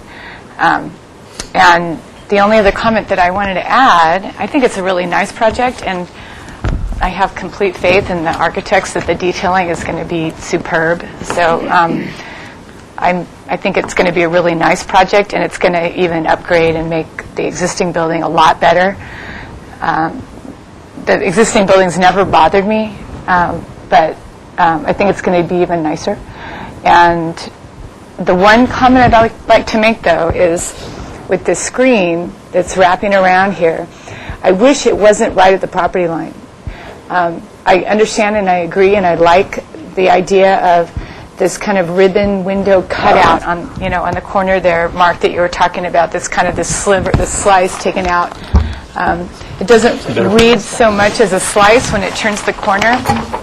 It does it more here, but I wish it wasn't right at the. I understand that you did it to overlap and come forward of. This is brick, I believe, right? Isn't that brick? Hey, that's just going to be that right now is a slump stone that we're going to plaster over and then paint brick red. But I wish there was a way. I'm not opposed to this, and I see why you did it, and I like what it's doing. But I wish it didn't create a situation where you had these stanchions, coming right down at the sidewalk. I wish that landscaping were forward of it. And if that means dyeing that element into this plaster element and this plaster element returning, it to me would take away a little bit of the foreboding kind of appearance of it. It's just kind of exacerbating the massing of that element to me. So those columns are existing. You know that, right? We're not putting those in. Those are existing. Oh, they columns. Are? Okay. Yeah. They're existing columns, and they're holding up the overhang. And we're actually repeating the detail around the... Does the overhang have to be that deep? Does it have to be that deep?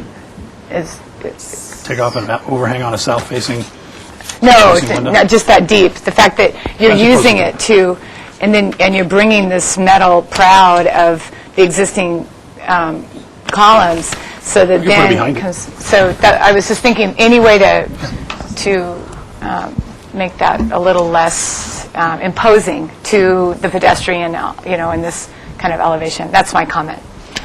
That's my only comment. Otherwise, I think it's going to be a really nice project. I'd live here. So we'd like to move ahead to the staff hearing officer for our... Okay, let's see how the rest of the board, whoever's going to make that motion, hopefully somebody will step up and float a motion for the project. Anybody?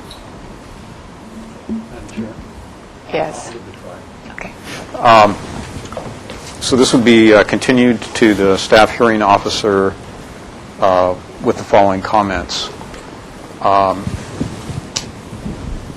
The board finds that the project overall in its mass bulk and scale is compatible with the neighborhood, but would also be looking for some additional revisions to the floor-to-floor heights on the new building to reduce the overall height of the building as much as possible,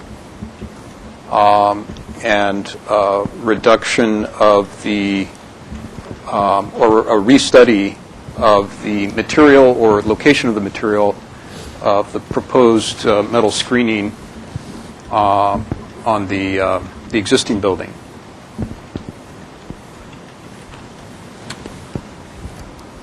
And would be coming back to the full board with additional details and definition after the staff hearing officer.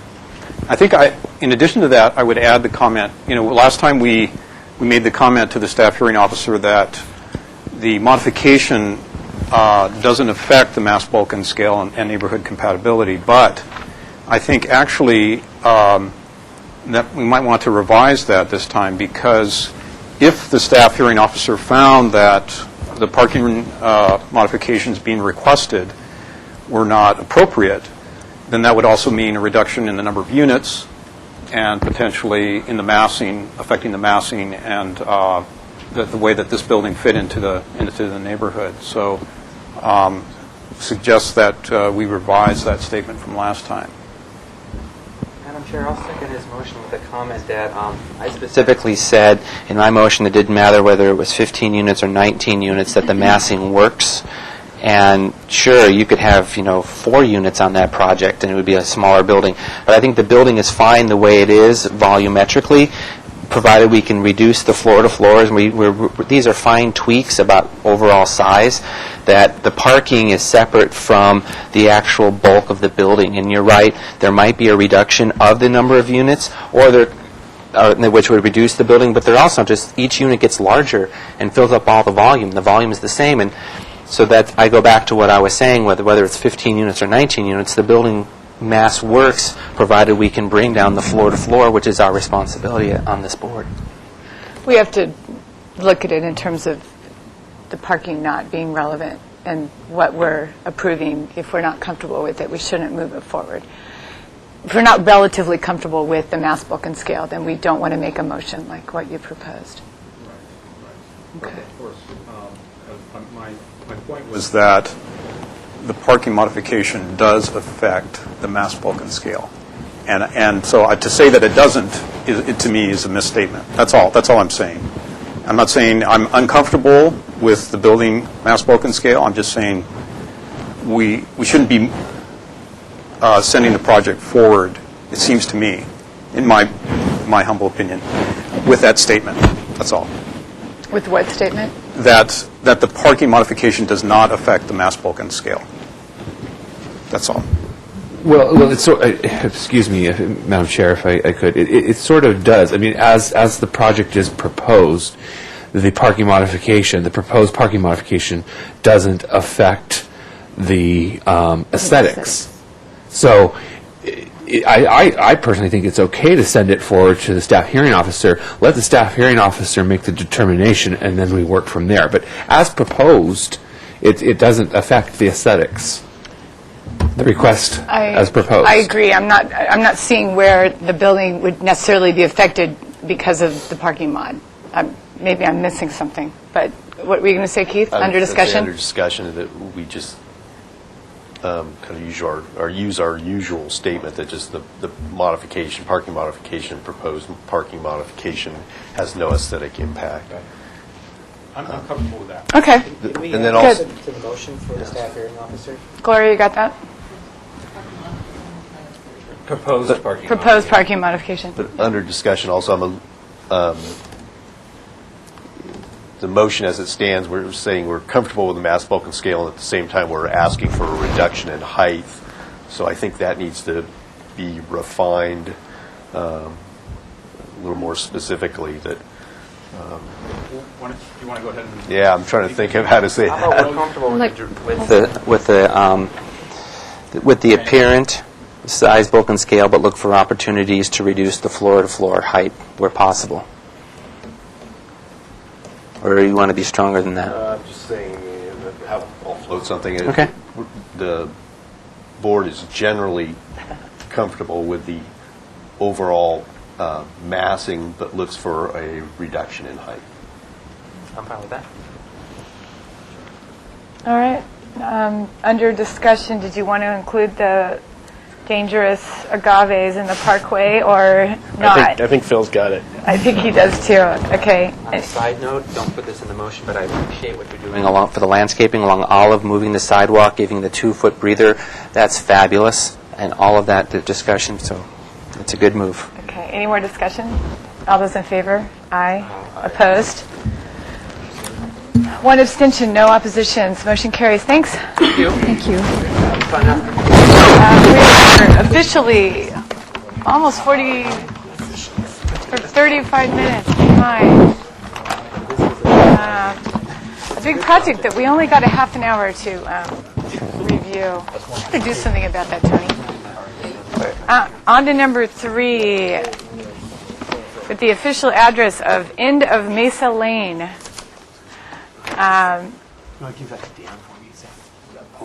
Owner, City of Santa Barbara.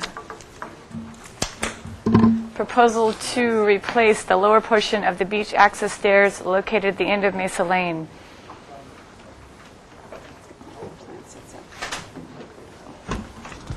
You have 5 minutes to make your presentation. Actually, I think we can keep this really short. Tony's passing out the plans right now. This was the last. I'm Jan Hubble. I'm Parks Project Manager on this project.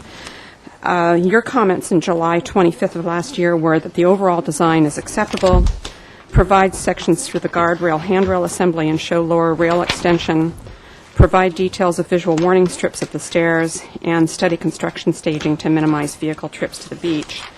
The Planning Commission approved this in September, and the only condition that they had was that the plan was that that related to ABR was to apply a graffiti finish to all, an anti-graffiti finish to all solid surfaces. So we are back for hopefully preliminary approval. Sheet 7 has the rail assembly. Here's the rail assembly here. That's attractive. It's basic. The stairs, as you recall, the risers are all stainless steel, and the rails are all stainless steel, and the pilings are all stainless steel. And then we still have a concrete base, a set of steps at the bottom, similar to what is there now, although it will be a smaller structure. We do in the general notes at the beginning that there is a note that says that the steel grating and stair tread, the stair nosing shall have yellow abrasive coating. And then the last comment, which technically isn't your purview, but I thought I'd go ahead and respond to it anyway, about construction staging to minimize vehicle trips on this beach. If we could bring this in by barge, and we would have had to go to the Coastal Commission, and it would have been a lot more expensive.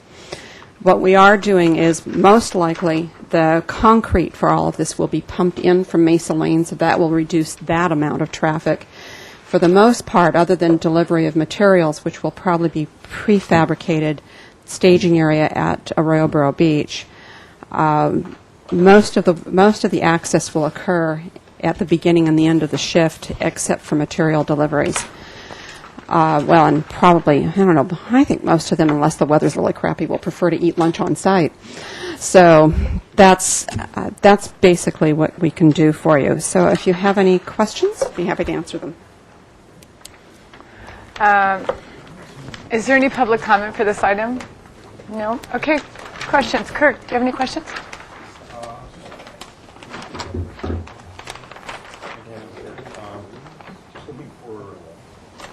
The tread itself, is it going to be perforated in some way so it's not slippery? Yes. Okay. It's just not shown, or is it shown somewhere that way? I don't know. I don't think it is shown. Okay. MD and Tom Conti are here from Bengal Engineers. They were the engineers on the project. Or Israel. Is that, we're providing grading? What's that? Grading to the grading? Stainless steel grading? A grading, so the tread's actually would be a grading. Grading. Okay. And we do mention that in our general notes. Yeah, it is in the general. It's stated in the general notes. Right. You'll see in sheet 2. Grading bars I see here on this detail yeah. too. Yeah. Also in sheet 2. Uh-huh. General notes.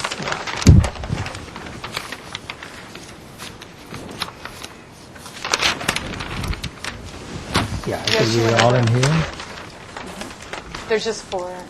Item 2, steel You treads. can have them though. Right here.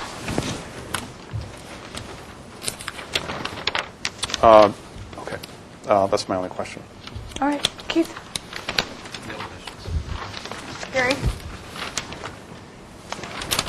there any proposed concrete wall sidewalk, or are we just proposing stair Replacement. We're just proposing the stair replacement at the base of the stairs on the beach. So we're not proposing any changes up above. Is there any lighting proposed? No.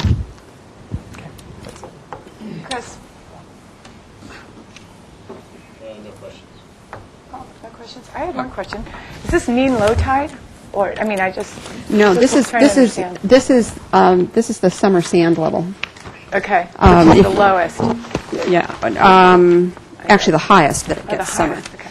We do have, low tide is, actually, I think it's sheet 5. Here. And this is your average winter profile, average summer profile. And here's our design water line, actually, that's projected out to 2060. And that level, as it relates to this section, is where? It's actually about where the sand level is now, but the low tide now is actually high tide is actually quite a ways out in front of this. This does not... Doesn't come anywhere near the tide No. line. No. So I was looking at that 6 feet and then thinking that if this drops, then you... Yeah, we expect about 2.5 feet of scour over the 60 years, over the 50-year lifetime. Okay. So that's one of the reasons why the piles and the concrete base are as deep as they are, is to deal with that scour.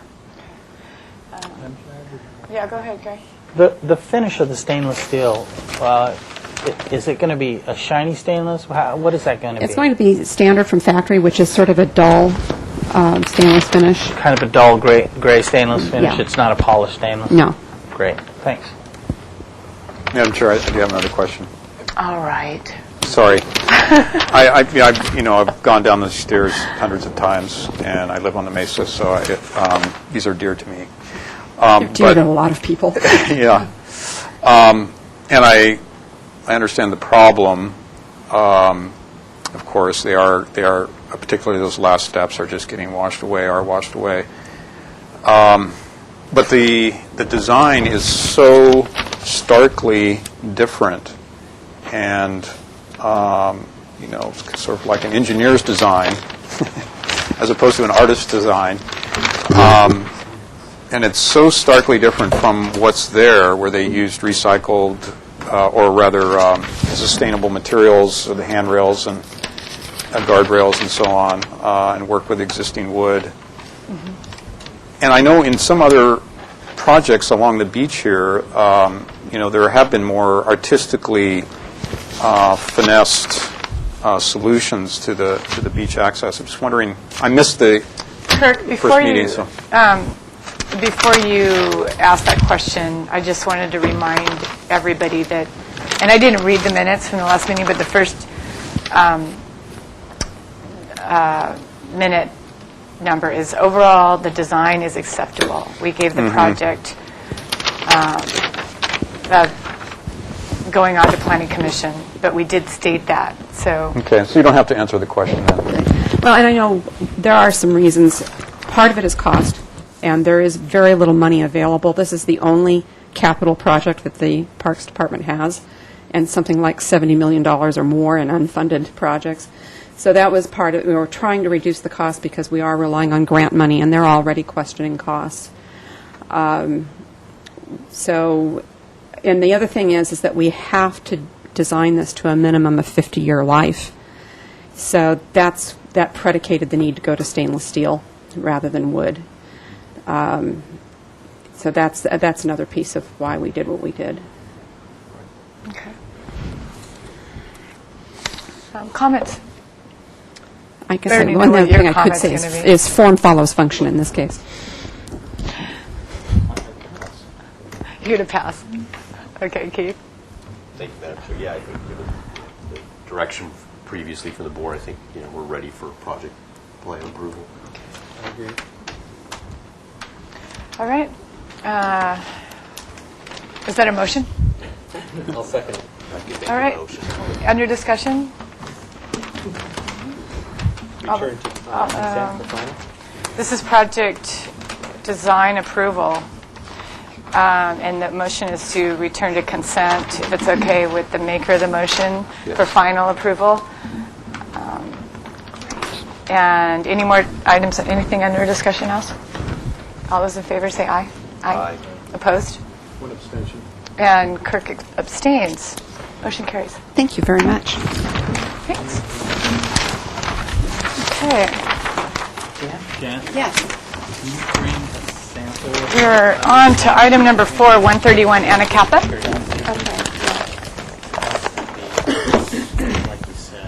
And that item was supposed to be almost 15 minutes ago. Oh, he's here.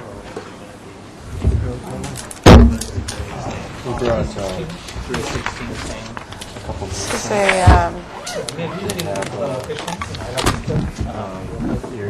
Oh, is that these minutes for this meeting? For this one? Oh, yeah. Okay. Tony, do you have a copy of the minutes from the last meeting? And I can start reading those while plans are being laid out. Thank you. And the last time we saw this project was September 19th. And the comments were the following. We gave the project design approval, and we continued it to consent.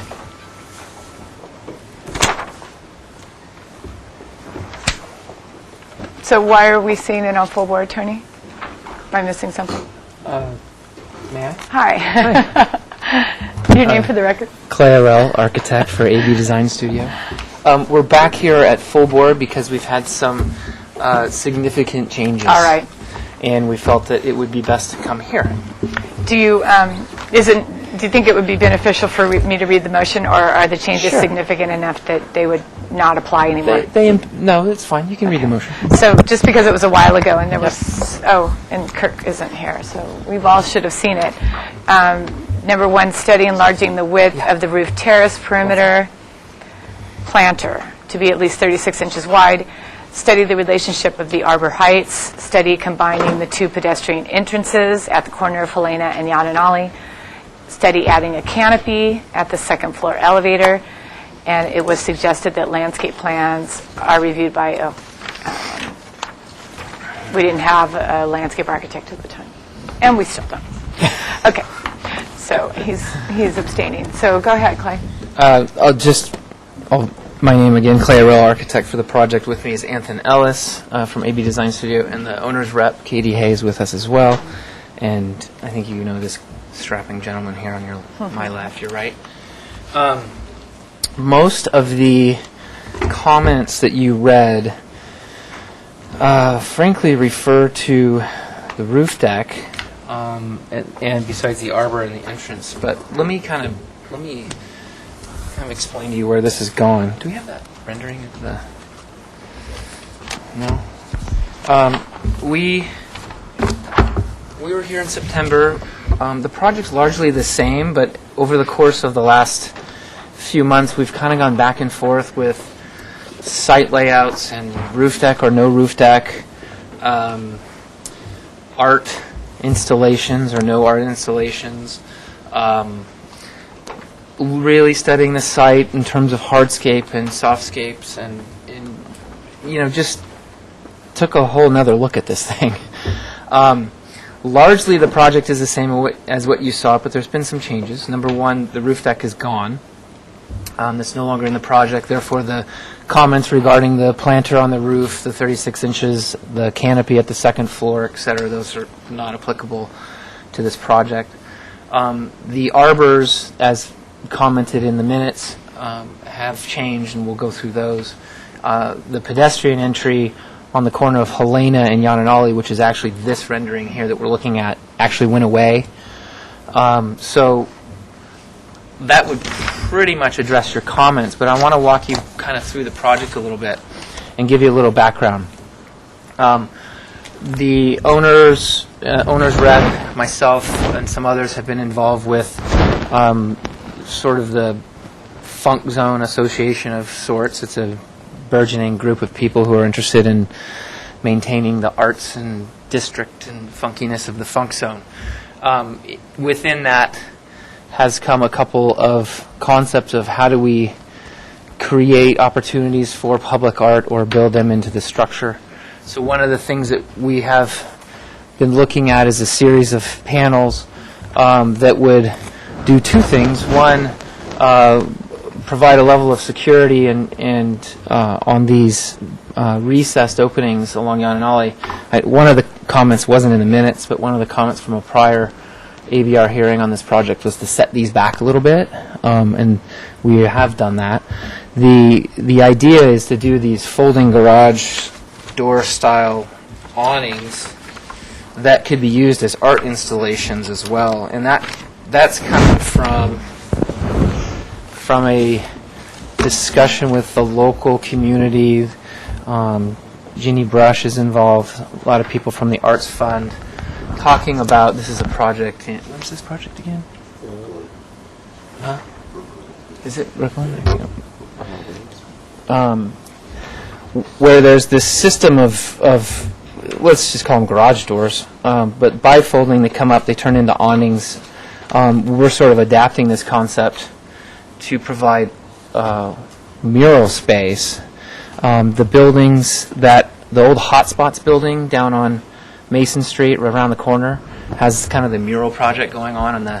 If you drive Mason Street between Helena and State Street, one of the local community members has been using that wall as a local mural space for local artists, so they've been out there doing different installations. I think they do it every week or every month, once a month. Some of them occur on a rotating monthly basis. Yeah, and it's gotten a lot of support, and we've been looking at this building.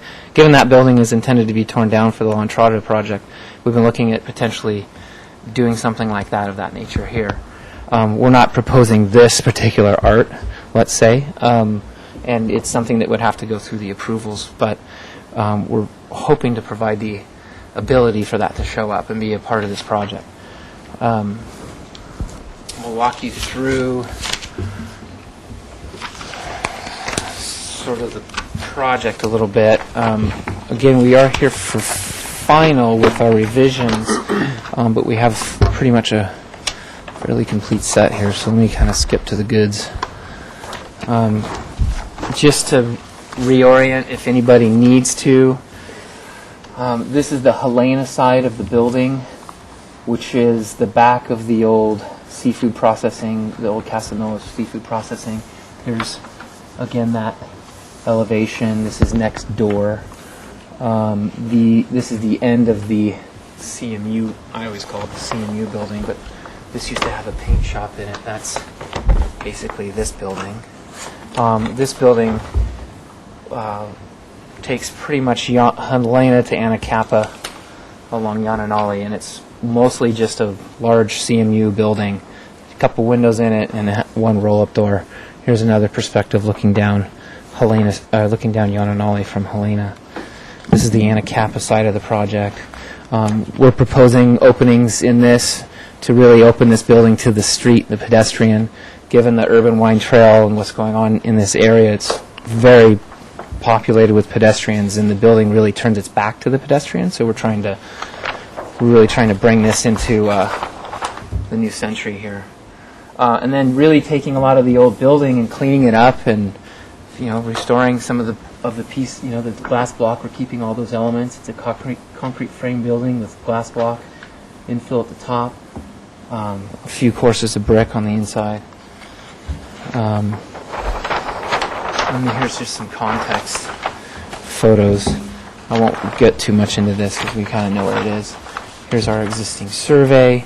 Again, Yananali here, Anacapa, Helena, which is not a through street, and there's a lot of parking and things along here. In the course of this project, we've gone through and really surveyed the property in terms of the hardscape materials, as I was mentioning before. So there's a network of asphalt, existing asphalt for the parking, which we're going to do a new slurry coat over. Asphalt up to the Bay Cafe, which we're intending to remove. There's some concrete areas here that we're intending to keep. There's some concrete areas that are beat up that we're removing. So this is just kind of showing the lay of the land on that. Here's our new sort of parking plan with areas that we've chosen between the two buildings to act as outdoor patios for future tenants, which we're in the process of talking with, but they're still a little bit unknown at the moment. Creating little patio areas where we can. There's been comments about having canopy tree over in this corner. We're doing that. These are all largely existing. We've picked up a couple areas to do canopy trees as well, but we'll see more of that in the landscape. These are enlarged plans of the site. I don't think we should go through all this in too much great detail, but new gates, new entry pedestrian, a pathway through. Here's this arbor trellis at the front, truncated domes along here. We're picking up areas for bike parking throughout the site. We have kind of an ADA access along here as well. We've been really working with the site in the drainage and all. We've inherited a lot of interesting issues, so that's why a lot of this has changed since the last time you've seen it. Again, more opportunities for bike parking. We have more than the required on site, and we're also planning to do more in the parkways.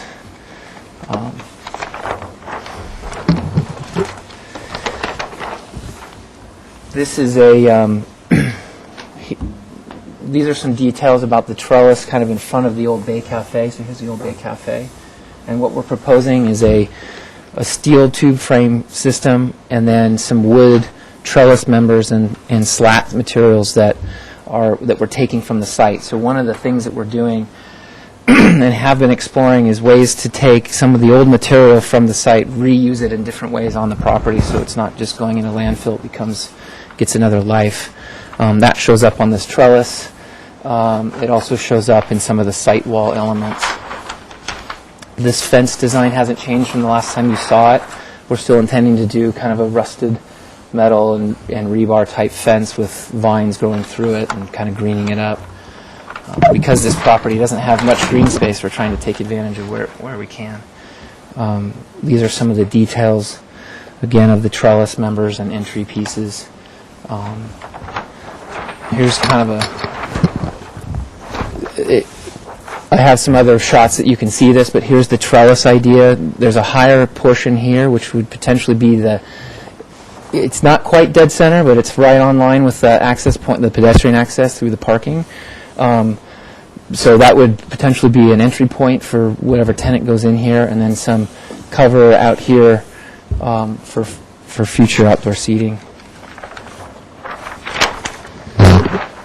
These are our floodplain drawings. We'll kind of skip through this pretty quickly. Sorry, guys. These are just demo plans of the buildings. We don't need to see all that. We don't need to see all that.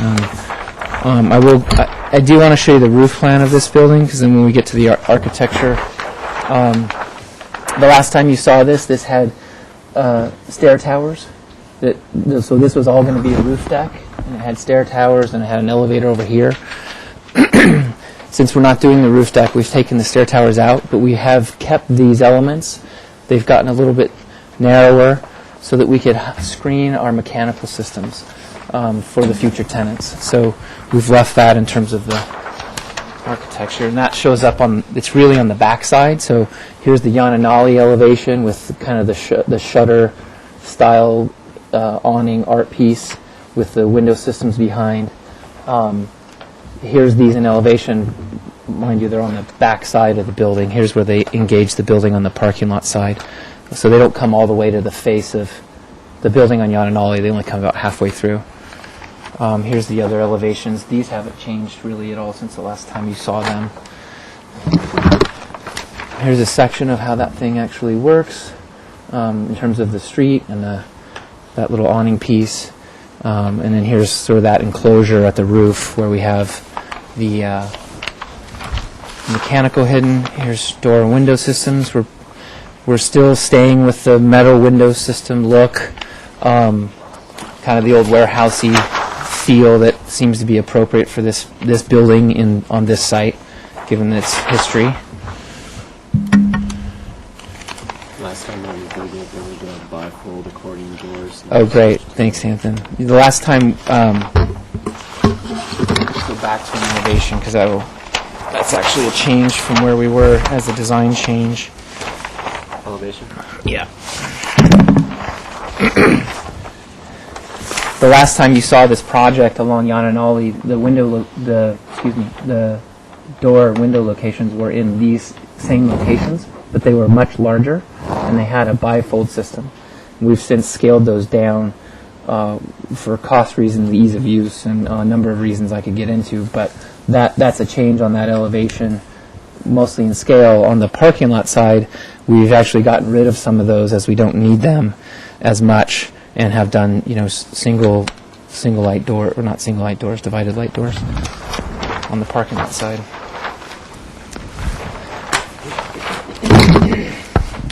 This is the large warehouse building. This is the old Bay Cafe. This is the large warehouse space. There's a flat roof behind here where we're intending to put our new mechanical. So that'll be all screened from view as well. Elevation changes on this building haven't really changed much from the last time you saw them. This is the Helena Street side. We're still intending to take this old beat-up wood door out and put a glass one in, replacing this door here, replacing that door there. On the Bay Cafe side, it had kind of an odd period of window systems. So we had 4 here, and then a window, and then 4 doors, and then 5 doors, and then 3 doors. So we've kind of adjusted that so that we have the same system all the way through, so that kind of cleaned up that elevation. The rest of it's largely the same. On the interior elevation of the warehouse building that you don't really see unless you're inside the building, at least this much of it, we're still replacing this old roll-up door with a glass door. We're doing a couple small doors in here for access into these tenants. There's this weird CMU appendage that was here. Somebody added along the way an old boiler room. We're taking that off. There's going to be a trash enclosure. It's not showing in this elevation, but it's on the site. And then we're taking out these glass block pieces to open this up to the patio. So we're trying to use the space between these two buildings as communal gathering, seating, outdoor, and really the only area of the site that we can use for that kind of stuff. So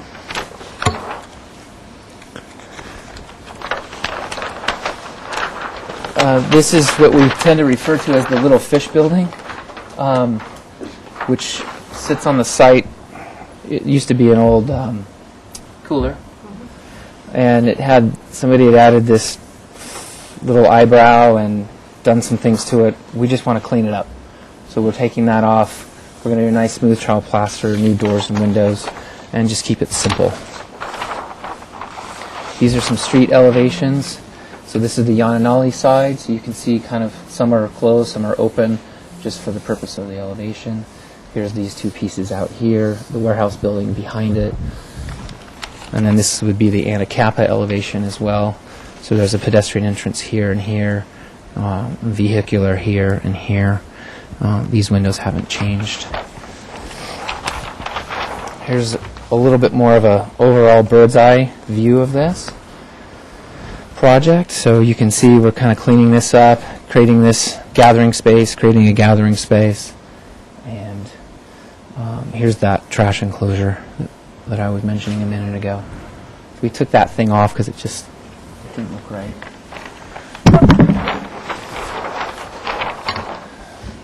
A couple shots from the interior of the project. Here's the corner of Yananali and Anacapa. And then this is inside, so here's where those elements kind of come down. Here's the doors on the parking lot side of the building. Here's one of the entrances here. Here's that trellis that we were talking about. Again, trying to reclaim a lot of the old wood elements that are on this around the site. There's an old trellis in this location that we're actually going to dismantle and reuse.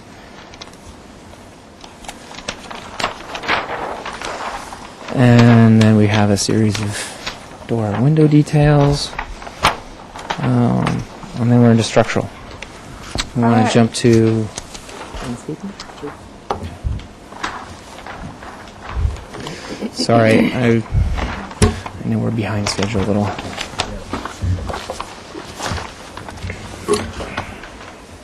There's not, excuse me, there's not, I think Clay went through a lot of it, and I'm actually acting as the local landscape architect for this, so I'll just go through what Keith LeBlanc has here in his plans, and that's basically, much of what Clay said was sort of a lot of what's happening here is on the ground plane with manipulation of different materials, concrete and truncated domes. Have you made any changes to the previous landscape plan?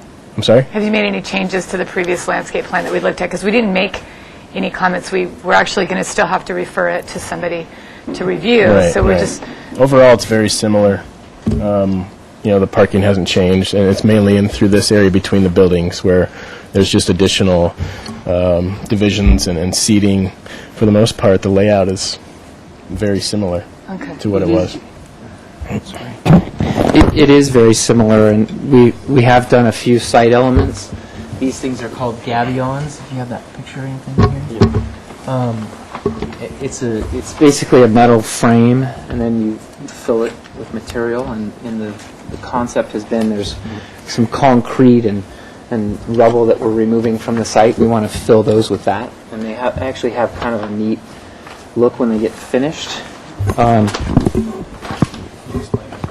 Yeah, we're trying to pull up a picture. We got a photograph of this.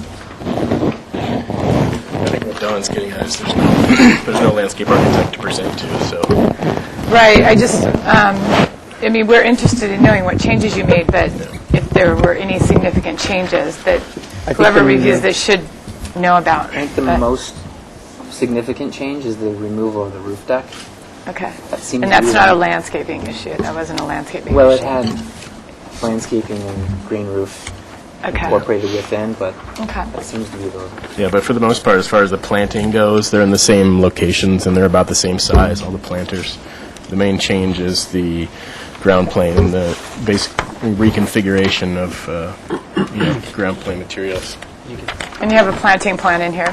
Yes. So here's essentially what a gabion is, just for the benefit of the camera. That's above grade. It's above 4 feet. We're using them as site walls and areas to kind of define space. Okay. So, all right.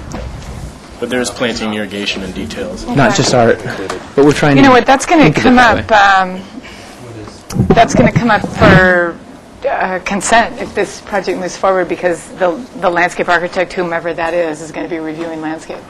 So we can review it if we want, but it's still going to have to be reviewed again. So I don't know if we want to. For the landscaping portion? For the landscaping portion, yeah.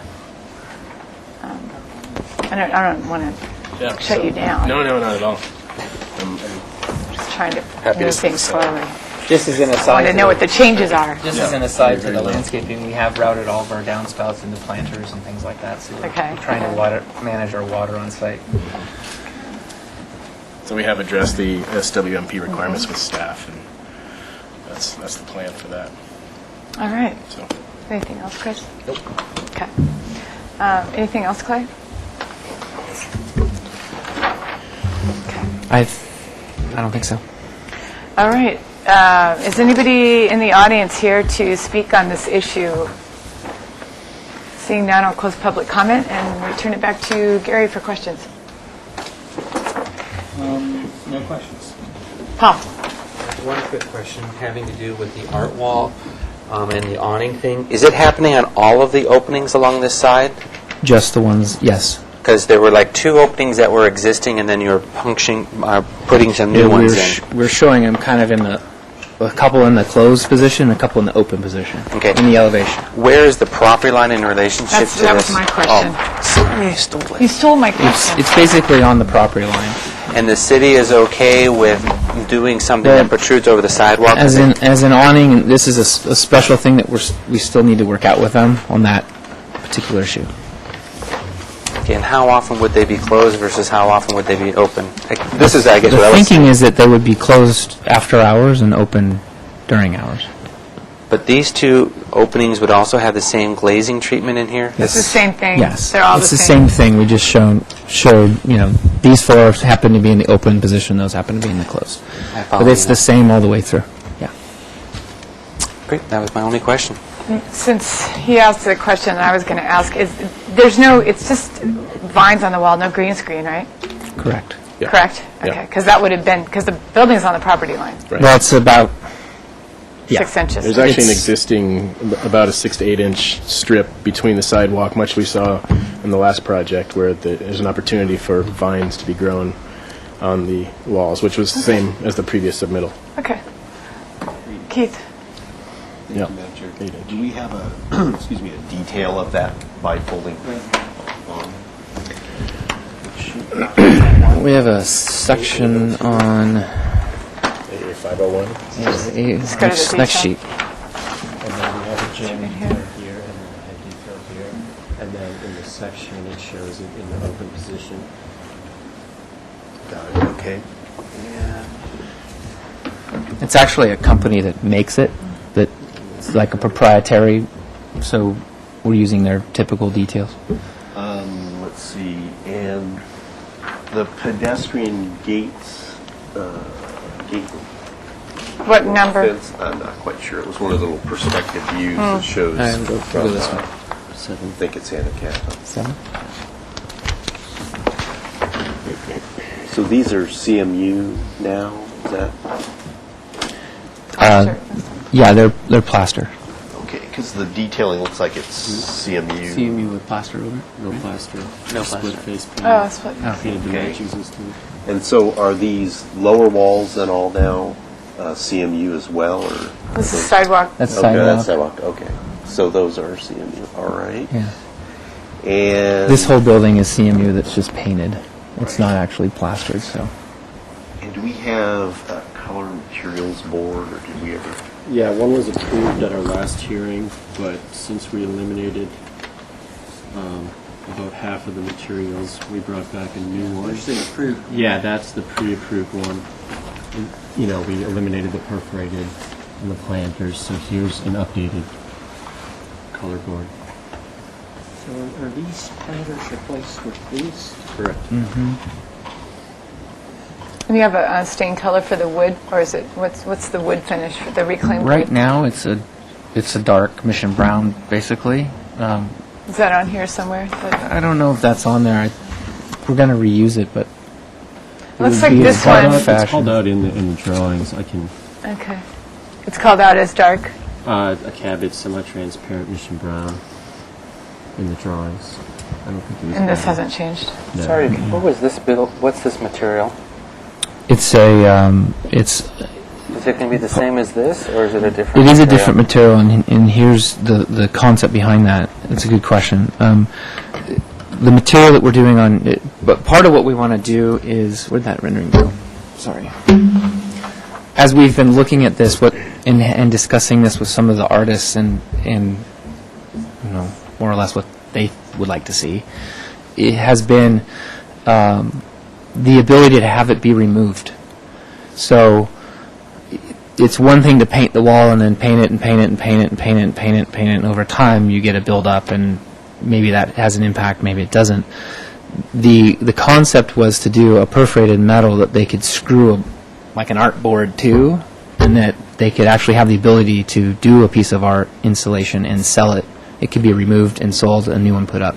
So it could be something that changes over time and evolves, and the artists have the ability to do something and then also sell it if they wanted to. Because that seems to be a discussion with the one down by Mason Street. Madam Chair? I was under the impression that the art was going to be behind this. You're always still going to have the glazed openings behind each one of these things? The art's on the on the actual folding up door. Yes. 2 panels. See, I haven't been to New York. I haven't seen this before. I'm going on Wednesday. Any more questions? I actually missed one. The material of the mechanical well, the walls around the That's still the rusted corrugated metal that we had prior. It's the same material. This, like Cortan. Yeah. So going back to when there's no art on this thing, what material is the awning and the garage door? It's like a Corten perforated metal. So it's going to match. So it's in this core. Yes. So the door will look like this, and then when there's artwork, it'll be attached to the folding out. Okay. Correct. Gotcha. Any more questions? Comments, Keith? Thank you, Madam Chair. I think you've carried through on the detailing and everything. It was kind of a shame to lose the roof deck, but I can imagine all the reasons why. They were long. Probably a good move in the long run. I think it's consistent with what we saw before, and I think it's ready for final. We'll have to figure out getting the landscape reviewed as we usually do, but I think it's going to be a nice addition down in that neighborhood. All right, Keith, thanks. Paul? I think it's a great project. I said that before. And it's a shame for the roof deck, but this parking probably is what killed it. But who knows what it was. The element about having to deal with this, the one concern is when they're all closed, how cold the street will look like, or that elevation. But it's better than what's there right now, because right now when the 2 doors are closed, it's and this has more character, and then the artwork is a different whole situation. But I like the way it's going. It's going to be a great project for our community. Gary? Yeah, It's just actually a reduction. I think the gabions are kind of interesting. I've never seen bottles used in a gabion, but the only minor issue I have is on the trellises. The steel trellises where they use the stirrup buckets, I would prefer not that they didn't use that they used maybe an internal post that you don't see the stirrup or the bolts coming up. But that's a personal. If you look at exposed buckets. the exposed buckets, that's the other way. And you didn't use the exposed buckets on the detail A0. A0 is 0.20. Sorry.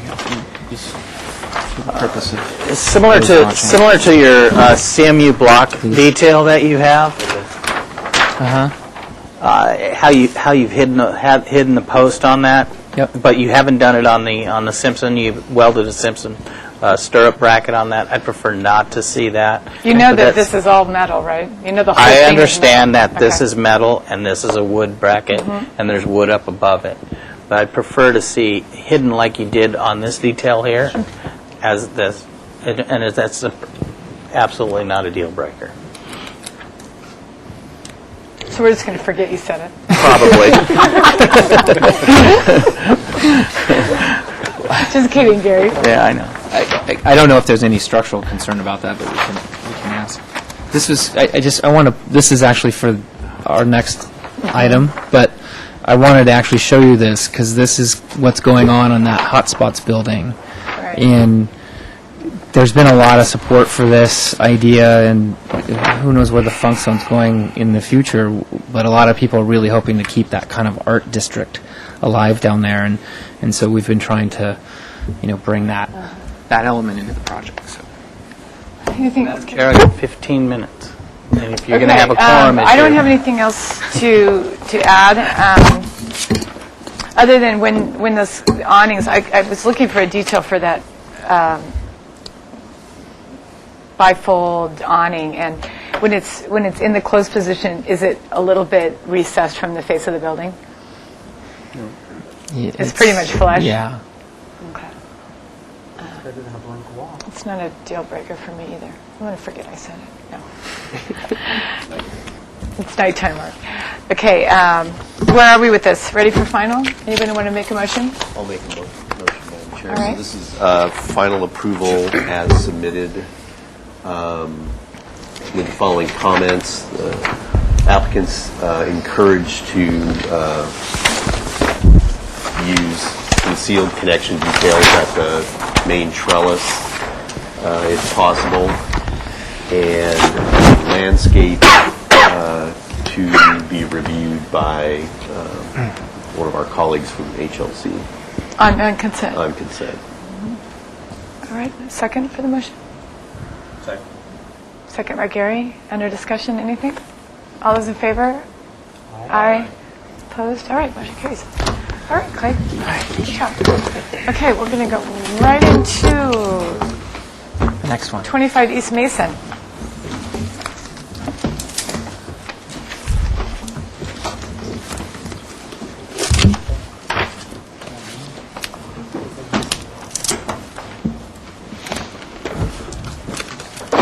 And this is a New item. new item. So, we're waiting on plans, and then we can...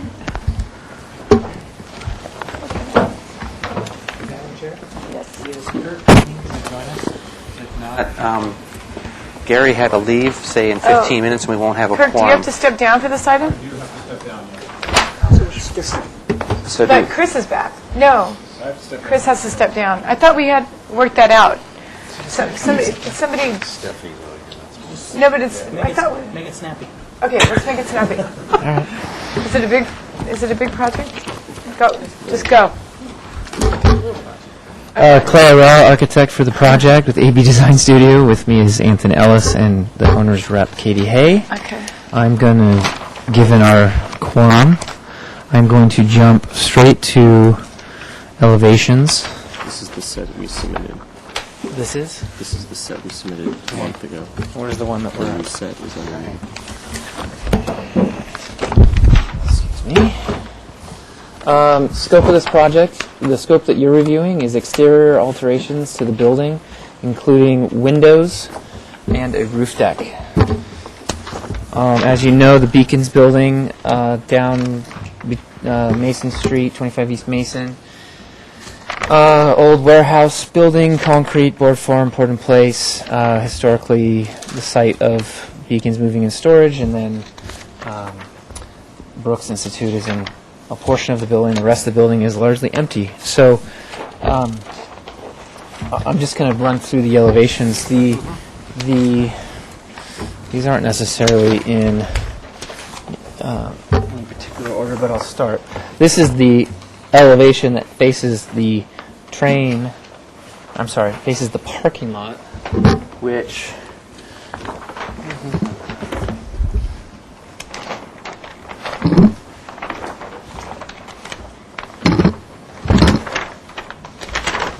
just for context, sorry. Mason, Helena, tracks and a Kappa parking. This is the side that faces the parking. And then we have the elevations. The plan for this building, we went to Planning Commission on Thursday to talk about a conditional use permit for different uses in the building. Largely, we want to turn this building into something that is sustainable for a long period of time with new tenants and whatnot, and it seems to be that what this building really needs is light on the inside. And so we're adding windows, and we're choosing to go with sort of a metal warehouse-style window that matches one of the windows that's in the building today. And I'm just going to go to that one real quick. So on the Helena side of the building is this sort of larger warehouse window with a little awning in it. And we're using that as sort of the basis to bring windows in. And we've worked with our engineer on the size of those and how that needs to go. The Helena side of the building would have windows. The street's going to get improved as part of La Entrada. This is the old freight elevator shaft. We're proposing an entrance off of here as well. That would go up. There would be 2 new elevators servicing the roof. On top of the roof, we have an existing stair tower roof access, which we need to enlarge. And then we have an additional one on this side that we have a stair to the 3rd floor, and then we're just going to drop a stair in to the roof. This is the Mason Street elevation, which has a few windows across the top, which we want to do more of these warehouse windows. It has a raised finished floor off the street, which is about 5 feet off. So we want to clean this stuff up, clean these up, and just put some nice kind of, the thinking at the end of the day is that this is largely going to be office type of use, which is allowed under CUP, and this would be primarily retail type use. This is actually not a door. It's a small vestibule where the egress door comes out at the ground floor. So this stair tower goes all the way down, and then it comes out to the street there, which we obviously need to keep. That is primarily the window alterations that we're doing, and then we'll kind of get to the roof deck. The roof deck, conceptual review, please. But the idea of the roof deck is, because this site is 100% hardscape except for a little bit of plantering here, is to really bring in some landscaping on this property in the form of a roof deck. There's unobstructed 360-degree views of the Riviera, of the harbor, all the way down to Point Dume. You can see the Granada, everything. So it's a very magnificent space, and we feel that as we transform this building and the tenants and the uses, that this would help serve the tenants of the building and be a really great amenity for the property. And there's a series of planters, walkways, raised areas to kind of pick the view. And here's the new stair to the roof. Here's the existing stair that we're altering. Here's the freight elevator tower where we're putting 2 new elevators in. And that's largely the project in a nutshell. Is that an inclusive nutshell? We haven't gotten into plant selection or anything like that, Right. so we're still here at concept. So I'll go ahead and turn it over to you guys, given the timeline. Okay. We have one public speaker, Kellum DeForest. I'm right here. Oh, good. Okay. Kellum DeForest. I have some questions, or which I'm not supposed to have questions, I'm supposed to comment. Okay, this is right. I would like to know where the border, and I presume this is just on the east of the El Pueblo Viejo district, or is it part of the Pueblo Viejo district would be a question, because since it's on the border, maybe the HLC should look at it too. I don't know when you think these warehouses date back at least to the probably prior to the First World War. They might, I don't know whether the building has any historical merit at all, but perhaps that should be investigated. And this is going to be, well, I think it would be a good idea to look on how this is going to impact or tie in with the proposed La Entrada project that may never be built, but still. And then the idea of roof garden is sort of new in Santa Barbara, and this is quite an extensive roof garden, so that needs to be considered. It looks very nice, but how much of it is going to show from the street level, because trees and bushes are going to might look sort of odd from State Street. Thank you. Thanks, Callum. Any other public comment? All right, questions. Gary? Questions and comments, I guess. Sure, why not?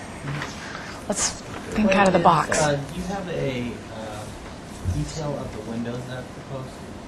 We haven't detailed them out, but we're looking at steel window systems for the window. We haven't detailed them though. Fixed windows with one little opening, steel. Yeah, old warehouse style. Yeah. Yep. Okay. Sorry. I don't know. No, that's. Comment first is the Great Lake project. Questions. What is the existing roof parapet? Are you lowering the actual roof in order to get your 42 inches so you don't have to increase your parapet? All my questions. We're actually pulling away in many cases. So the roof parapet actually is varying heights. Correct. Okay, around the building. So we're pulling away where we need to and doing like a guardrail and landscape buffer. So. If you can go to one of those exterior photographs showing the board form concrete, it looks like it was poured in panels or whatever. When you insert your windows, are you planning on plastering the existing building or how will you address some of this shadowing or this ribbing? What's your thinking on that? We weren't planning on plastering the entire building. So just let it be. So if a window was going to happen right here, it'd be different. I believe in letting it be personally, but we haven't planned on doing any. That's an answer. And then last question is the parking on your site plan said NIS. What does that mean? Not in scope. Not proposing any changes to this at this time. So there's no. Is there existing landscaping that's there? And you're not planning on changing it, or what? Exactly. There's a little bit of planter strips here and here that we're not proposing any changes to under this application. And it's currently fenced?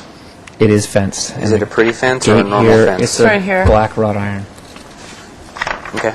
Under comments, I guess if we're doing something to the main building, then we should also address the parking lot because this basically is a revamp of the entire property, and if they're tied together, then it's something that we should study. Okay. That would be my comment too, Clay, is that we look at ways to improve the existing landscaping since you don't have very much of it. Keith? Otherwise, I think it's really a good idea, the project. Thank you, Madam Chair. Yeah, I think the whole concept is a great reuse, and we have precedence of the other warehouse building that you're familiar with downtown. Yes. It's right in El Pueblo Viejo, so I think it's a great reuse. I agree. I think with my fellow board members, the ground plane and the landscape and possibly massaging the parking to get more landscaping should be part of the scope. Architecturally, the only thing I would throw out is possibly exploring if you got a different retail use on the ground floor, if that influences the architecture at all to create some differentiation. And then also with the window systems, Right now, it's just shown as the same on all four sides, but again, some differentiation based on orientation or something that maybe gives you some opportunity for some projections out of the building to create a little more interest in shadow and that kind of thing. The ones on Mason Street are actually narrower because of our structural concerns, but it's a good comment. Just as just an awning or some differentiation that would create some interest and change around the building. And then I think the roof garden is a great idea, and like to see how that develops in more detail. Great. Yeah, actually, that prompted something I thought of. An awning, something that signifies the entrance, would be kind of interesting to pursue, something like that. That's what you were kind of saying, too. All right. They're telling us that action may be taken. Comments? Oh, I'm sorry. We went from questions right to... I'm still here, quickly. I would like to make some comments. I think the roof deck's great.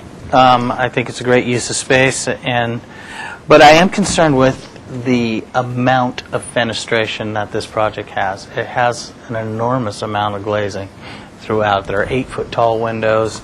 They're really close. I mean, I would look to reduction of the window area. I mean, you've got a huge 8-foot window right behind a bathroom on one floor, and it looks a tad monotonous. I know it's a warehouse building, but I'd prefer to see a reduction in glazing on this particular project, especially given that it doesn't have a primary use as of yet. As of yet. And I think that,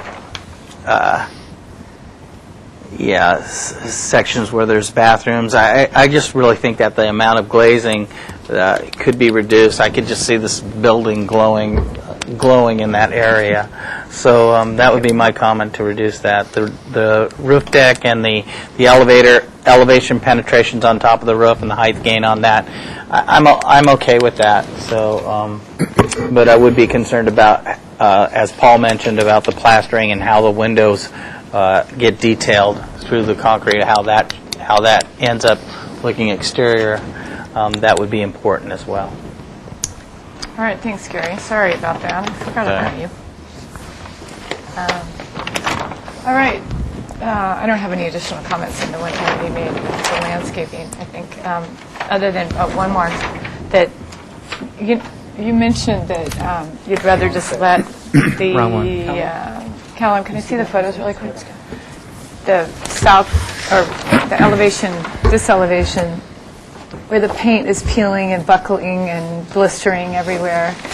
It would just be nice if, I understand leaving things as they are, but it would be nice if that could go away, the blistering of the plaster, if it really does look like that. I don't mind it when it's out of plane. Like this looks like, it just looks like an old building, which is kind of cool. It just looked like on one of the elevations that, where was it?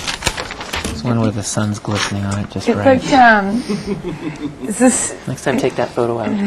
This is a great photo. Maybe it, I don't know. I guess a lot of that's going to disappear when you make the windows bigger too, but if it really is blistering and that's what it appears, it would be nice if it was cleaned up. Yeah, we'll clean up paint. That kind of goes without saying. All right, this is now up to somebody to make a motion of some sort. Motion in the interest of time here, since we know we have a quorum issue. This would be indefinite continuance back to full board with the following, or 2-week continuance back to full board with the following comments. The board is supportive of the concept for the project and feels that the changes to mass, bulk, and scale are negligible and acceptable given the existing building. The applicant is to return with a landscape plan that includes the ground plane and is encouraged to find opportunities for additional landscape at that level, including possible reconfiguration of the parking lot. Applicant is encouraged to study potential variations in the glazing treatment of the building based on orientation and internal use. Applicant is encouraged to study inclusion of additional secondary architectural elements such as awnings to differentiate use and define entry points and add additional scale and detail shadow on the facades. All right. Do I have a seconder for the motion? I'll second with the comment of provide or a question to add additional information about the existing fencing around the parking lot. All right. Any more discussion? All those in favor say aye. Aye. All right. Motion carries. And that concludes the Architectural Board of Review meeting for March 19th. Thank you for watching and listening.